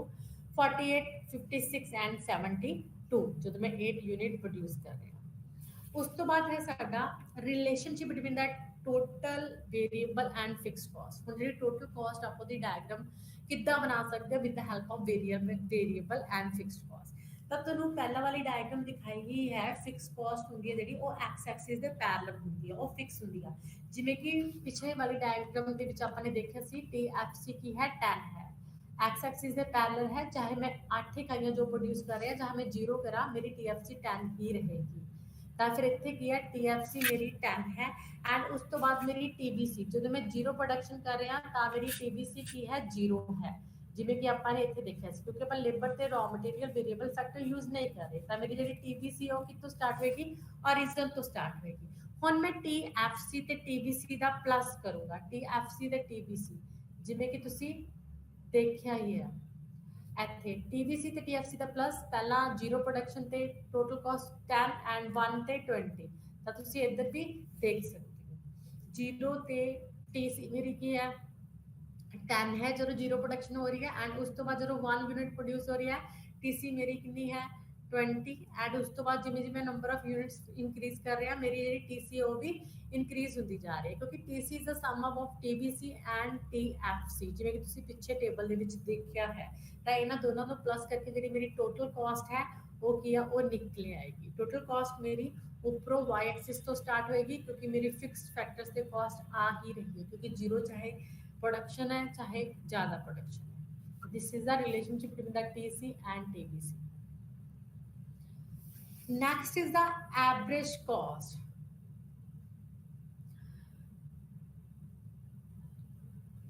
एवरेज कॉस्ट की हुंदी आ कहंदे average cost is the total average cost is the cost per unit of output कहते एक यूनिट प्रोड्यूस करने ते जो अपनी कॉस्ट होती है that is called average cost कहते it is the total cost of producing any given output divided by the number of unit produce कहते अपन किद्दां कर सकते हैं टोटल आउटपुट ਨੂੰ ਜਦੋਂ ਨੰਬਰ ਆਫ ਜਿਹੜੇ ਯੂਨਿਟਸ ਨੇ ਉਹਨਾਂ ਨਾਲ ਡਿਵਾਈਡ ਕਰੀਏ ਤਾਂ ਇਹ ਕੈਲਕੂਲੇਟ ਹੋ ਸਕਦੀ ਹੈ there are 3 aspects of average cost कहते टोटल कॉस्ट की तरह ही ये भी 3 एस्पेक्ट्स ने तो first is the average fixed cost and second is the average variable cost and third is the average total cost क्योंकि जो मैं एक यूनिट ਨੂੰ प्रोड्यूस करना और फैक्टर्स मींस लैंड ते मशीन भी यूज करना ते वेरिएबल्स फैक्टर्स लॉ ते रॉ मटेरियल भी यूज करना ਤਾਂ ਦੋਨਾਂ ਤੇ ਕਾਸਟ ਆਏਗੀ ਇੱਕ ਯੂਨਿਟ ਦੀ ਪ੍ਰੋਡਕਸ਼ਨ ਦੇ ਲਈ ਤਾਂ ਇਹਨਾਂ ਦੇ ਵਿੱਚ ਦੋਨਾਂ ਦਾ ਐਡ ਅਪ ਕਰੂੰਗੀ दैट इज द टोटल ਜਿਹੜੀ ਐਵਰੇਜ ਕਾਸਟ ਆ ਕੈਲਕੂਲੇਟ ਹੋ ਜਾਏਗੀ ਤਾਂ ਐਵਰੇਜ ਕਾਸਟ ਨੂੰ ਮੈਂ ਕਿੱਦਾਂ ਮੇਜ਼ਰ ਕਰ ਸਕਦਾ total caste of production means total 100 goods produce ਹੋਈਆਂ ਨੇ and total number of production units ਕਿੰਨੇ ਨੇ ਟੋਟਲ ਕਾਸਟ ਆਫ ਪ੍ਰੋਡਕਸ਼ਨ ਕਿੰਨੀ ਆ ਜਿਵੇਂ ਕਿ 100 ਹੈ ਐਂਡ ਯੂਨਿਟਸ ਆਫ कितने यूनिट्स प्रोड्यूस कितने ने 10 यूनिट प्रोड्यूस कितने ने तब 100 divide by 10 is equal to 10 means एक यूनिट की ਜਿਹੜੀ ਮੇਰੀ ਪ੍ਰੋਡਕਸ਼ਨ ਕਾਸਟ ਹੈ ਉਹ ਕਿੰਨੀ ਹੈ 10 ਰੁਪੀਸ ਹੈ ਇਸ ਤਰ੍ਹਾਂ ਟੋਟਲ ਕਾਸਟ ਨੂੰ ਨੰਬਰ ਆਫ ਯੂਨਿਟਸ ਜਿੰਨੇ ਮੈਂ ਪ੍ਰੋਡਿਊਸ ਕੀਤੇ ਨੇ ਉਹਦੇ ਨਾਲ ਡਿਵਾਈਡ ਕਰਨ ਤੇ ਮੇਰੀ ਪਰ ਯੂਨਿਟ ਤੇ ਆਉਣ ਵਾਲੀ ਜਿਹੜੀ ਕਾਸਟ ਹੈ ਉਹ ਸਾਨੂੰ ਪਤਾ ਲੱਗ ਜਾਏਗੀ ਤਾਂ ਸਭ ਤੋਂ ਪਹਿਲਾਂ ਆਪਾਂ ਦੇਖਦੇ ਹਾਂ types of average cost ਦੇ ਵਿੱਚ average fixed cost ਕਹਿੰਦੇ average fixed cost is a per unit fixed cost it is a total fixed cost divided by output ਕਹਿੰਦੇ average fixed cost ਸਾਨੂੰ ਕੀ ਦੱਸਦੀ ਹੈ per unit ਦੀ ਪ੍ਰੋਡਕਸ਼ਨ ਤੇ ਇੱਕ good ਦੀ production ਤੇ ਆਉਣ ਵਾਲੀ ਜਿਹੜੀ ਹੈ ਫਿਕਸਡ ਕਾਸਟ ਤਾਂ ਆਪਾਂ ਇਹਨੂੰ ਕਿੱਦਾਂ ਕੈਲਕੂਲੇਟ ਕਰ ਸਕਦੇ ਹਾਂ ਜਦੋਂ ਕਹਿੰਦੇ ਆਪਾਂ TFC ਟੋਟਲ ਫਿਕਸ ਕਾਸਟ ਨੂੰ ਜਿੰਨੀ ਕੁਆਂਟੀਟੀ ਪ੍ਰੋਡਿਊਸ ਹੋਈ ਆ ਉਹਦੇ ਨਾਲ ਡਿਵਾਈਡ ਕਰਾਂਗੇ ਤਾਂ ਐਵਰੇਜ ਫਿਕਸ ਕਾਸਟ ਸਾਡੀ ਨਿਕਲ ਆਏਗੀ क्योंकि फिक्स फैक्टर लवांगे टोटल फिक्स फैक्टर नो क्योंकि टोटल फिक्स फैक्टर्स टोटल जेडे है अपने फिक्स कॉस्ट NEI है divide by number of units कितने प्रोड्यूस होए ने ओदा डिवाइड करांगे तो पर यूनिट दी जेडी है सानू एवरेज फिक्स कॉस्ट है जेडी सानू मिल जाएगी this is the formula of average fix cost is equal to TFC divide by Q means quantity next is average fixed cost देखो तुसी कहंदे एवरेज फिक्स कॉस्ट सानू दसदी है कि जिमें जिमें साडी प्रोडक्शन इंक्रीज हुंदी है एवरेज फिक्स कॉस्ट साडी की हुंदी है डिक्रीज हुंदी है तो इत्थे तुसी देख सकते हो एवरेज फिक्स्ड कॉस्ट जिमें कि यूनिट्स ऑफ आउटपुट दिखाए हुए ने टोटल फिक्स कॉस्ट दिखाई हुई है एवरेज फिक्स कॉस्ट दिखाई हुई है इत्थे तुसी देख सकते हो कि पहला नंबर ऑफ जेडे यूनिट्स ने ਆਪਾਂ 8 टोटल 8 प्रोड्यूस कर रहे हैं TFC साडी की है कांस्टेंट है total fix cost and average fix cost की है साडी डिक्रीज हो रही है तो इत्थे तुसी देख सकते हो पहला जिमें कि नंबर ऑफ यूनिट्स ने जेडे 1 यूनिट की प्रोडक्शन करते हैं टोटल TFC मेरी 10 है फिक्स है लेकिन average fixed cost 10 divide by 1 is equal to 10 and मैं 4 यूनिट नु प्रोड्यूस किया उससे मेरी TFC 10 fix and average fix cost 10 divide by 2 is equal to 5 and 3 unit नु प्रोड्यूस किया तीजे 4 यूनिट नु तर fix cost fix 10 and average fix cost 10 divide by 3 is equal to 3.3 जिमें जिमें मैं नंबर ऑफ यूनिट्स से ज्यादा प्रोडक्शन करता जा रहा है मेरी जी एवरेज फिक्स कॉस्ट है वो मेरी घटती जा रही है तो इतने क्यों घटती जा रही है क्योंकि law of increasing return to a factor apply हो रहा है increasing return to a factors means जिन्हें मैं इनपुट्स यूज कर रहा आउटपुट मेरी उसके नालों ज्यादा हो रही है रिटर्न्स मैनू उसके नालों ज्यादा मिल रहे हैं ਤਾਂ ਫਿਰ ਕੀ ਹੁੰਦਾ law of increasing return to a factor and diminishing cost ਜਿਵੇਂ ਜਿਵੇਂ ਮੇਰੇ ਜਿਹੜੀ ਇਨਕਰੀਜ਼ਿੰਗ ਰਿਟਰਨਸ ਆਉਣਗੇ ਕਾਸਟ ਦੇ ਨਾਲੋਂ ਜਿਹੜੀ ਮੇਰੀ ਪ੍ਰੋਡਕਸ਼ਨ ਹੈ ਇਨਪੁਟਸ ਦੇ ਨਾਲੋਂ ਜ਼ਿਆਦਾ ਹੋਏਗੀ ਆਊਟਪੁੱਟ ਤੱਕ ਕੀ ਮੇਰੀ ਕਾਸਟ ਕੀ ਹੋਏਗੀ ਡਿਮਿਨਿਸ਼ਿੰਗ ਹੋਏਗੀ ਤਦ ਮੇਰੀ ਜਿਹੜੀ ਇੱਥੇ ਐਵਰੇਜ ਫਿਕਸਡ ਕਾਸਟ ਹੈ ਕਿ ਡਿਮਿਨਿਸ਼ਿੰਗ ਹੋ ਰਹੀ ਹੈ ਕਿਉਂਕਿ ਐਵਰੇਜ ਫਿਕਸਡ ਕਾਸਟ ਦਾ ਪਹਿਲਾਂ ਪ੍ਰੋਪਰ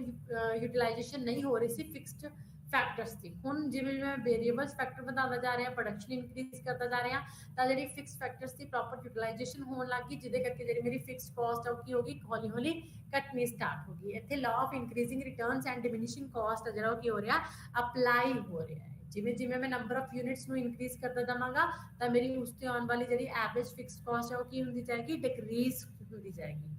जो कि तुसी इस टेबल ਦੇ ਵਿੱਚ ਵੀ ਦੇਖ ਸਕਦੇ ਹੋ ਜਿਵੇਂ ਜਿਵੇਂ ਨੰਬਰ ਆਫ ਯੂਨਿਟਸ ਇਨਕਰੀਜ਼ ਤਾਂ ਮੇਰੀ ਜਿਹੜੀ AFC ਹੈ ਐਵਰੇਜ ਫਿਕਸ ਕਾਸਟ ਉਹ ਮੇਰੀ ਕੀ ਹੋ ਰਹੀ ਹੈ ਡਿਕਰੀਜ਼ ਹੋ ਰਹੀ ਹੈ this is the table and ਉਸ ਤੋਂ ਬਾਅਦ ਆਪਾਂ ਡਾਇਗਰਾਮ ਦੇਖਦੇ ਹਾਂ ਡਾਇਗਰਾਮ ਦੇ ਵਿੱਚ ਐਵਰੇਜ ਫਿਕਸ ਕਾਸਟ ਦੀ ਤੁਸੀਂ ਡਾਇਗਰਾਮ ਦੇਖ ਸਕਦੇ ਹੋ ਲੈਫਟ ਰਾਈਟ ਕੀ ਹੈ ਡਾਊਨਵਰਡ ਹੈ ਲੈਫਟ ਰਾਈਟ ਡਾਊਨਵਰਡ ਹੈ ਜੋ ਸਾਨੂੰ ਕੀ ਦੱਸ ਰਹੀ ਹੈ ਦੋਨਾਂ ਦੇ ਵਿੱਚ ਨੈਗੇਟਿਵ ਰਿਲੇਸ਼ਨਸ਼ਿਪ ਦੱਸ ਰਹੀ ਹੈ ਤਾਂ ਇਹਦੇ ਵਿੱਚ ਤੁਸੀਂ ਦੇਖ ਸਕਦੇ ਹੋ ਐਵਰੇਜ ਫਿਕਸਡ ਕਾਸਟ ਰੈਕਟੈਂਗੂਲਰ ਹਾਈਪਰਬੋਲਾ ਹੈ ਤਾਂ ਰੈਕਟੈਂਗੂਲਰ ਹਾਈਪਰਬੋਲਾ ਕੀ ਹੁੰਦਾ ਕਹਿੰਦੇ AFC curve represent average fixed cost it is continuously decline curve as total output increasing but it will not touch x axis ਇਹ x axis ਦੇ ਨਾਲ ਟੱਚ ਨਹੀਂ ਕਰਦੀ as that would mean zero average fixed cost ਜੇ ਹੁਣ ਜਿਹੜੀ AFC ਉਹ x axis ਦੇ ਨਾਲ ਟੱਚ ਕਰਦੇ ਤਾਂ ਇਟਸ ਮੀਨਸ ਕਿ AFC 0 ਹੈ ਲੇਕਿਨ AFC 0 ਨਹੀਂ ਹੁੰਦੀ ਤਦੇ ਕੀ ਹੁੰਦੀ ਹੈ ਪਹਿਲਾਂ ਘਟੇਗੀ ਐਵਰੇਜ ਫਿਕਸ ਕਾਸਟ ਸਾਡੀ ਜਿਵੇਂ ਜਿਵੇਂ ਨੰਬਰ ਆਫ ਆਪਾਂ ਯੂਨਿਟਸ मींस प्रोडक्शन इंक्रीज करांगे ਤਾਂ ਜਿਹੜੀ ਮੇਰੀ ਐਵਰੇਜ ਫਿਕਸ ਕਾਸਟ ਹੈ ਪਹਿਲਾਂ ਇਹ ਡਿਕਰੀਜ਼ ਹੋਏਗੀ ਬਾਅਦ ਦੇ ਵਿੱਚ ਇਹ x ਐਕਸਿਸ ਦੇ ਕੀ ਹੋ ਜਾਏਗੀ पैरेलल हो जाएगी the average fixed curve is a rectangular hyperbola the shape दे विच है ये जिमें जिमें नंबर ऑफ यूनिट्स में इंक्रीज करता मेरी जी कॉस्ट है वो डिमिनिशिंग होंगी है फिर लॉ ऑफ इंक्रीजिंग रिटर्न से डिमिनिशिंग कॉस्ट वाला अप्लाई हो रहा है नेगेटिव रिलेशनशिप है between the average fixed cost and output ठीक है and AFC is a rectangular hyperbola x axis नो टच नहीं करेगी अगर एक्स एक्सिस नो टच कर ली तो इत्थे की मन्निया जाएगा कि जी एवरेज फिक्स्ड कॉस्ट है वो की 0 है लेकिन एवरेज फिक्स्ड कॉस्ट जी कभी भी 0 नहीं होती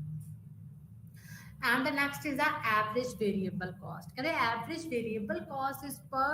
unit variable cost it is the total variable cost divided by output कहते जी average variable cost है ये per unit variable cost है मींस पर यूनिट की प्रोडक्शन पे साडी जी वेरीएबल कॉस्ट आ रही है that is average variable cost तो एवरेज वेरीएबल कॉस्ट का फॉर्मूला की है average variable cost is equal to total variable cost divide by output ਜਦੋਂ ਆਪਾਂ ਟੋਟਲ ਵੇਰੀਏਬਲ ਕਾਸਟ ਜੋ ਆਪਣੀ ਗੁड्स ਦੀ ਪ੍ਰੋਡਕਸ਼ਨ ਤੇ ਆ ਰਹੀ ਹੈ ਉਹਨੂੰ ਡਿਵਾਈਡ ਕਰਾਂਗੇ ਆਊਟਪੁੱਟ ਦੇ ਨਾਲ, ਜਿਹੜੀ ਸਾਡੀ ਐਵਰੇਜ ਵੇਰੀਏਬਲ ਕਾਸਟ ਹੈ ਉਹ ਕੈਲਕੂਲੇਟ ਹੋ ਜਾਏਗੀ ਜੋ ਵੇਰੀਏਬਲਸ ਫੈਕਟਰ ਤੇ ਆ ਰਹੀ ਹੈ, ਮੀਨਸ ਲੇਬਰ ਤੇ ਰॉ ਮਟੀਰੀयल ਤੇ ਆ ਰਹੀ ਹੈ। ਇਹਦਾ ਟੇਬਲ ਤੁਸੀਂ ਦੇਖ ਸਕਦੇ ਹੋ, ਜਿਹੜੀ ਐਵਰੇਜ ਵੇਰੀਏਬਲ ਕਾਸਟ ਹੈ ABC ਪਹਿਲਾਂ ਡਿਕਰੀਜ਼ ਹੋਏਗੀ ਨੰਬਰ ਆਫ ਯੂਨਿਟਸ इंक्रीज होने दे नाल, प्रोडक्शन इंक्रीज होने दे नाल, फिर ये की होएगी पहला डिक्रीज फिर इंक्रीज होएगी, ਤਾਂ ਇਹ ਯੂ ਸ਼ੇਪ ਦੀ ਹੋਏਗੀ ABC।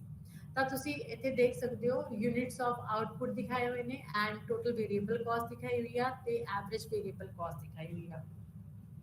ਜਿਵੇਂ ਜਿਵੇਂ ਮੈਂ number of units means output increase ਕਰਦਾ ਵਨ ਤੋਂ ਬਾਅਦ ਸੈਕੰਡ ਯੂਨਿਟ ਐਕਸਟਰਾ ਯੂਨਿਟ ਪ੍ਰੋड्यूस करता ਤਾਂ ਮੇਰੀ ਜਿਹੜੀ TBC ਹੈ ਟੋਟਲ ਵੇਰੀਏਬਲ ਕਾਸਟ ਉਹ ਮੇਰੀ ਇਨਕਰੀਜ਼ ਹੋ ਰਹੀ ਹੈ, ਲੇਕਿਨ ਮੇਰੀ ABC ਕੀ ਆ ਪਹਿਲਾਂ ਡਿਕਰੀਜ਼ ਹੋਏਗੀ ਬਾਅਦ ਦੇ ਵਿੱਚ ਇਨਕਰੀਜ਼ ਹੋਏਗੀ। ਤਾਂ ਐਵਰੇਜ ਵੇਰੀਏਬਲ ਕਾਸਟ ਨੂੰ ਕਿੱਦਾਂ ਕੈਲਕੂਲੇਟ ਕਰ ਸਕਦੇ ਆ, total variable cost divide ਬਾय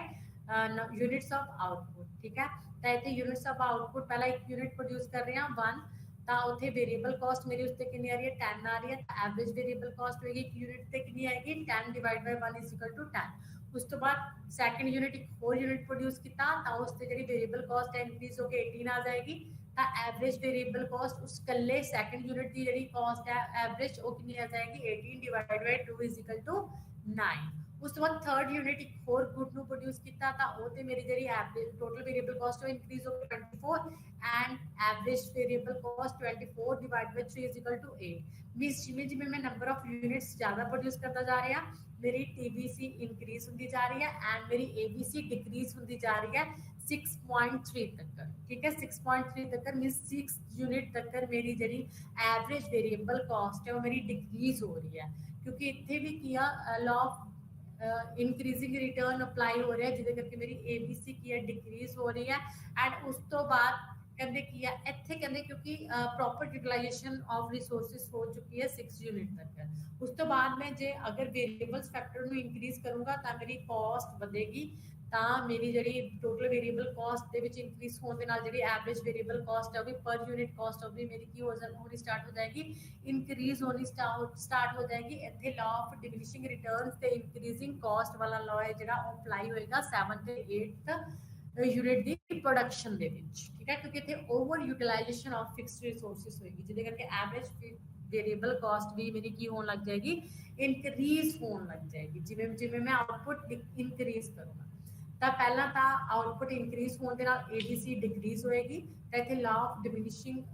caste and increasing returns ਵਾਲਾ ਲਾ ਅਪਲਾਈ ਹੁੰਦਾ ਹੈ ਕਿ ਇਨਪੁਟਸ ਦੇ ਨਾਲੋਂ ਆਊਟਪੁੱਟ ਜ਼ਿਆਦਾ ਤੇ ਕਾਸਟ ਘੱਟ। ਉਸ ਤੋਂ ਬਾਅਦ ABC ਇਨਕਰੀਜ਼ ਹੋਏਗੀ ਜਿੱਥੇ ਲਾ ਆਫ ਡਿਮਿਨਿਸ਼ਿੰਗ ਰਿਟਰਨਸ ਤੇ ਇਨਕਰੀਜ਼ਿੰਗ ਕਾਸਟ ਵਾਲਾ ਲਾ ਅਪਲਾਈ ਹੁੰਦਾ ਹੈ ਕਿ ਇਨਪੁਟਸ ਦੇ ਨਾਲੋਂ ਆਊਟਪੁੱਟ ਘੱਟ ਹੋ ਰਹੀ ਹੈ ਤੇ ਕਾਸਟ ਜ਼ਿਆਦਾ ਹੋ ਰਹੀ ਹੈ। ਤਾਂ ਇੱਥੇ ਇਹ ਵੀ ਸਾਡੀ ਕੀ ਹੋਏਗੀ ਯੂ ਸ਼ੇਪ ਦੀ ABC ਹੋਏਗੀ। ਤੁਸੀਂ ਇੱਥੇ ਦੇਖ ਸਕਦੇ ਹੋ ਐਵਰੇਜ ਵੇਰੀਏਬਲ ਕਾਸਟ, ਤਾਂ ਇੱਥੇ ਉਹ ਐਕਸ ਅਕਸ਼ ਤੇ ਆਊਟਪੁੱਟ ਲਿੱਤੀ ਹੋਈ ਹੈ ਐਂਡ ਉਹ ਵਾਈ ਤੇ ਐਵਰੇਜ ਵੇਰੀਏਬਲ ਕਾਸਟ ਇਨ ਰੁਪੀਸ ਲਿੱਤੀ ਹੋਈ ਹੈ। ਤਾਂ ਇੱਥੇ ਯੂਨਿਟਸ ਦੀ ਪ੍ਰੋਡਕਸ਼ਨ ਟੋਟਲ 8 ਹੋ ਰਹੀ ਹੈ, ਤਾਂ ਇੱਥੇ ਜਿਵੇਂ ਕਿ ਜਦੋਂ ਆਪਾਂ ਫਰਸਟ ਯੂਨਿਟ ਪ੍ਰੋड्यूस कर रहे हैं तो साडी जी एवरेज वेरिएबल कॉस्ट है 10 है एंड सैकेंड यूनिट एक मैं होर प्रोड्यूस किया ABC मेरी डिक्रीज होकर 9, थर्ड यूनिट एक होर प्रोड्यूस किया ABC होर डिक्रीज होगी 8 एंड फोर्थ फिफ्थ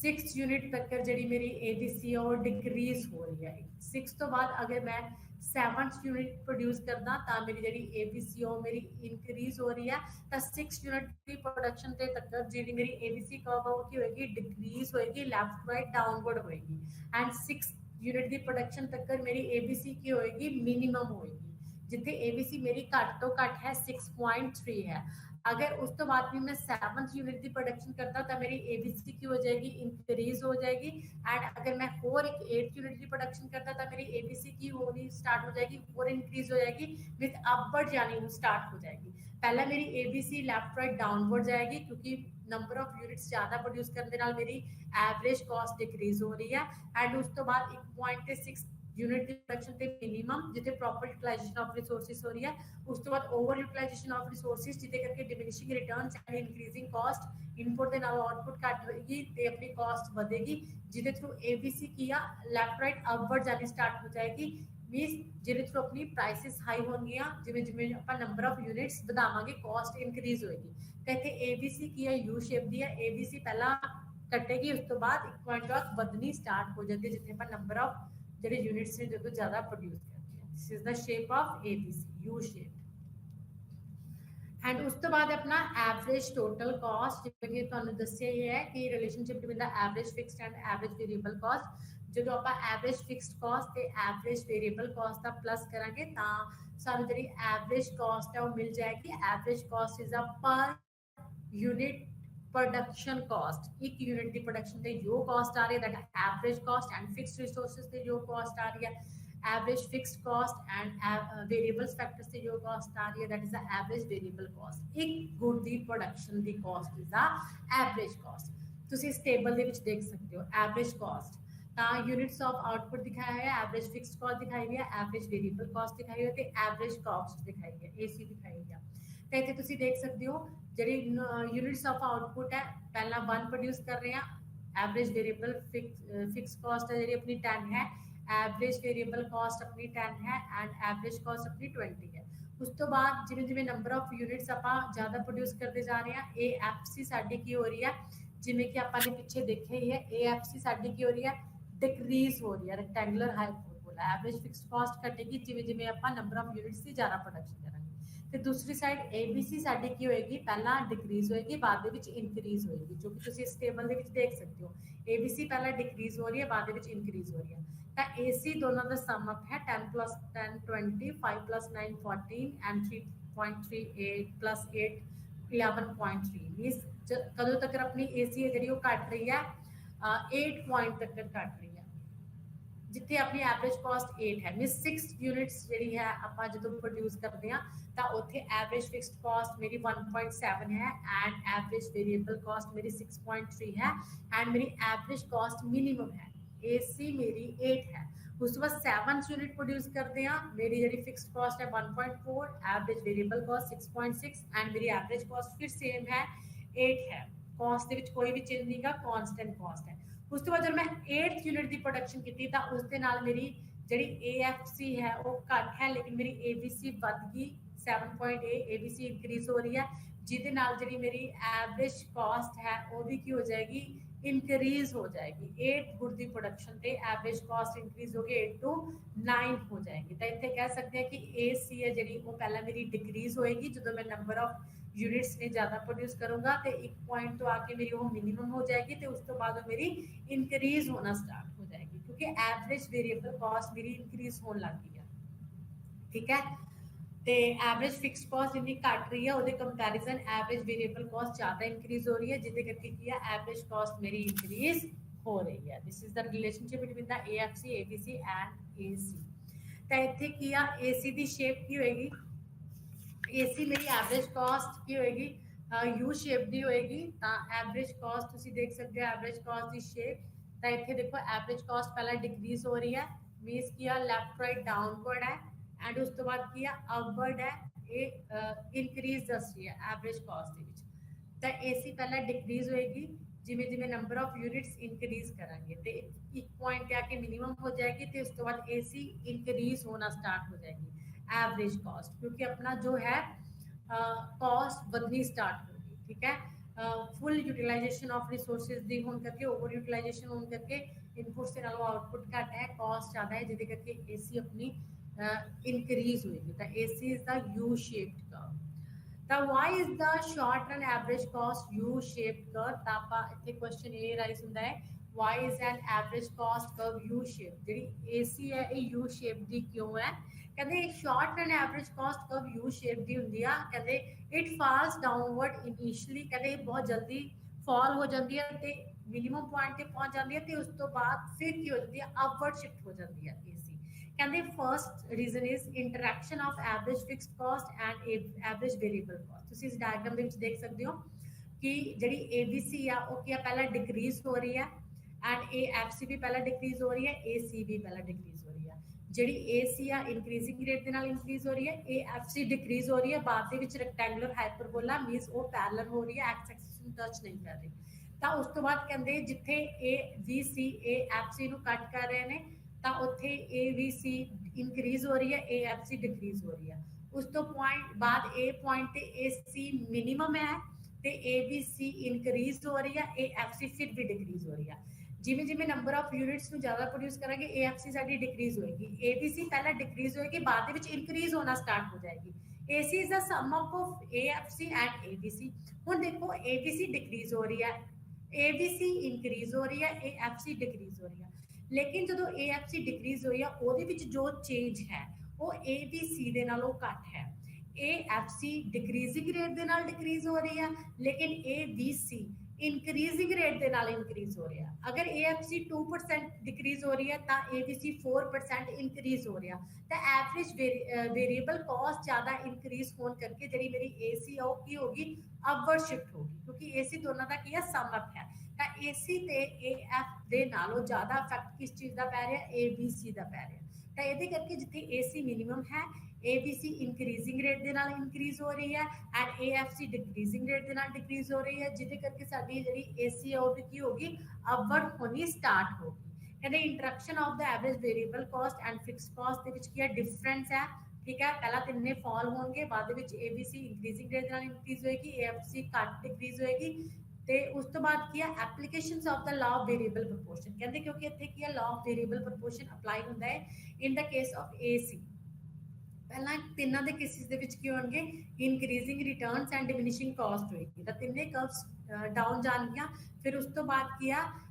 AC ਕਹਿੰਦੇ ਜਿੱਥੇ ਡਿਕਰੀਜ਼ ਹੋ ਰਹੀ ਹੈ, ਲੈਫਟ ਰਾਈਟ ਡਾਊਨਵਰਡ ਸ਼ਿਫਟ ਹੋ ਰਹੀ ਹੈ, ਉੱਥੇ ਕੀ ਹੈ, increasing returns and diminishing caste ਵਾਲਾ ਲਾ ਅਪਲਾਈ ਹੋ ਰਿਹਾ ਹੈ। ਮਤਲਬ ਜਿਹੜੀ ਐਵਰੇਜ ਕਾਸਟ ਹੈ ਉਹ ਡਿਕਰੀਜ਼ ਕਿਉਂ ਹੋ ਰਹੀ ਹੈ, ਕਿਉਂਕਿ ਇਨਪੁਟਸ ਦੇ ਨਾਲੋਂ ਜਿਹੜੀ ਸਾਡੀ ਆਊਟਪੁੱਟ ਹੈ ਉਹ ਜ਼ਿਆਦਾ ਹੈ, ਜਿਹਦੇ ਕਰਕੇ ਕਾਸਟ ਡਿਕਰੀਜ਼ ਹੋ ਰਹੀ ਹੈ। ਉਸ ਤੋਂ ਬਾਅਦ ਇਹ ਪੁਆਇੰਟ ਤੇ ਕੀ ਆ, ਕਾਂਸਟੈਂਟ ਜਿਹੜੀ ਹੈ law of return to constant returns and constant cost ਵਾਲਾ ਜਿਹੜਾ law apply ਹੋ ਰਿਹਾ, ਜਿੱਥੇ AC ਮਿਨੀਮਮ ਹੈ। ਉਸ ਤੋਂ ਬਾਅਦ ਇਹ ਪੁਆਇੰਟ ਤੋਂ ਬਾਅਦ ਜਿੱਥੇ AC ਇਨਕਰੀਜ਼ ਹੋਣੀ ਸਟਾਰਟ ਹੋ ਰਹੀ ਹੈ, ਉੱਥੇ law of diminishing returns ਤੇ increasing cost ਵਾਲਾ law ਹੈ ਜਿਹੜਾ ਉਹ ਅਪਲਾਈ ਹੋ ਰਿਹਾ ਹੈ। ਮਤਲਬ ਉੱਥੇ ਆਪਾਂ ਫਿਕਸ ਫੈਕਟਰਸ ਦੇ ਨਾਲ ਜਿਹੜੇ ਵੇਰੀਏਬਲਸ ਫੈਕਟਰਸ ਨੇ ਉਹ ਜ਼ਿਆਦਾ ਯੂਜ਼ ਕਰਦੇ ਜਾ ਰਹੇ ਹਾਂ, ਜਿਨ੍ਹਾਂ ਦੇ ਕਰਕੇ ਜਿਹੜਾ ਆਪਣਾ वेरिएबल कॉस्ट है वो ज़्यादा इंक्रीज हो रही है, क्योंकि फिक्स फैक्टर्स की जी है फुलर यूटिलाइजेशन के पॉइंट पे जिथे Q1 क्वांटिटी प्रोड्यूस कर रहे हैं उत्थे हो चुकी है। अगर फिक्स फैक्टर्स से आप जिवें कि 10 एकड़ लैंड ते आप 20 लेबर लगावांगे तो इट्स मीन्स ओवर यूटिलाइजेशन सिर्फ कॉस्ट बढ़ेगी, लेकिन फर्टिलिटी आप उन्नी नहीं बता, फर्टिलिटी उन्नी ही है सेम लैंड की, तो प्रोडक्शन उन्नी ही है, प्रोडक्शन ज़्यादा इंक्रीज नहीं कर सकती। तो Q1 ते की अंडर यूटिलाइजेशन ऑफ रिसोर्सिस है, तद करके की इंक्रीजिंग रिटर्न्स ने जिमें जिमें आप एवरेज वेरिएबल फैक्टर्स इंक्रीज करेंगे, अपनी जी रिटर्न्स ने वो भी इंक्रीज होंगे, आउटपुट भी इंक्रीज होएगी, लेकिन जी कॉस्ट है वो घट होएगी। तो एवरेज कॉस्ट है जी उत्थे की हो रही है, डिक्रीज हो रही है। तद करके जी अपनी AC कर्व की है यू शेप की है, पहला ये डाउनवर्ड जाएगी क्योंकि इनपुट्स के नालों आउटपुट ज़्यादा ते कॉस्ट घट, उस तो बाद ये कांस्टेंट हो जाएगी, ए पॉइंट AC मिनिमम होएगी, घट तो घट कॉस्ट होएगी, फुलर यूटिलाइजेशन ऑफ रिसोर्सिस होएगी एंड उस तो बाद AC अपनी इंक्रीज होनी स्टार्ट हो जाएगी, जिथे की अपनी जी कॉस्ट है वो बढ़नी स्टार्ट हो जाएगी, इनपुट्स के नालों आउटपुट घट होएगी। This is the relationship between the AFC ABC and AC। ते इसे रीजन करके जी अपनी AC हुंदी है वो यू शेप। ਇੱਥੇ ਤੱਕ ਆਪਾਂ ਨੇ ਅੱਜ ਕੀਤਾ ਹੈ। ਇਸ ਦੇ ਜਿਹੜੇ 3 ਕਨਸੈਪਟਸ ਨੇ ਆਪਣੇ ਉਹ ਉਹਨਾਂ ਦੇ ਵਿੱਚ ਮਾਰਜਨਲ ਕਾਸਟ ਪੈਂਡਿੰਗ ਹੈ, ਸ਼ਾਰਟ ਰਨ ਐਨਾਲਿਸਿਸ ਦੇ ਵਿੱਚ ਆਪਾਂ ਨੇ ਜਿਹੜੀ ਹੈ ਟੋਟਲ ਕਾਸਟ ਐਂਡ ਜਿਹੜੀ ਐਵਰੇਜ ਕਾਸਟ ਹੈ ਉਹ ਕੀਤੀ ਹੈ। ਤੇ ਉਸ ਤੋਂ ਬਾਅਦ ਇਹ ਕੁਐਸਚਨ ਵੀ ਤੁਹਾਨੂੰ ਆ ਸਕਦਾ ਹੈ ਕਿ ਐਵਰੇਜ ਕਾਸਟ ਜਿਹੜੀ ਯੂ ਸ਼ੇਪ ਦੀ ਕਿਉਂ ਹੁੰਦੀ ਹੈ। ਉਸ ਤੋਂ ਬਾਅਦ ਆਪਣਾ ਨੈਕਸਟ ਮਾਰਜਨਲ ਕਾਸਟ ਹੈ ਤੇ ਉਸ ਤੋਂ ਬਾਅਦ ਇਹਨਾਂ ਦੇ ਵਿੱਚ ਰਿਲੇਸ਼ਨਸ਼ਿਪ ਆਏਗਾ ਐਂਡ ਲੌਂਗ ਰਨ ਦੇ ਵਿੱਚ ਜਿਹੜਾ ਹੈ ਆਪਣਾ ਕਾਸਟ ਕਰਵਸ ਆਉਣਗੀਆਂ। ਇਹ ਜੋ ਆਪਣਾ ਟੌਪਿਕ ਰਹਿ ਗਿਆ ਆਪਾਂ ਨੈਕਸਟ ਲੈਕਚਰ ਦੇ ਵਿੱਚ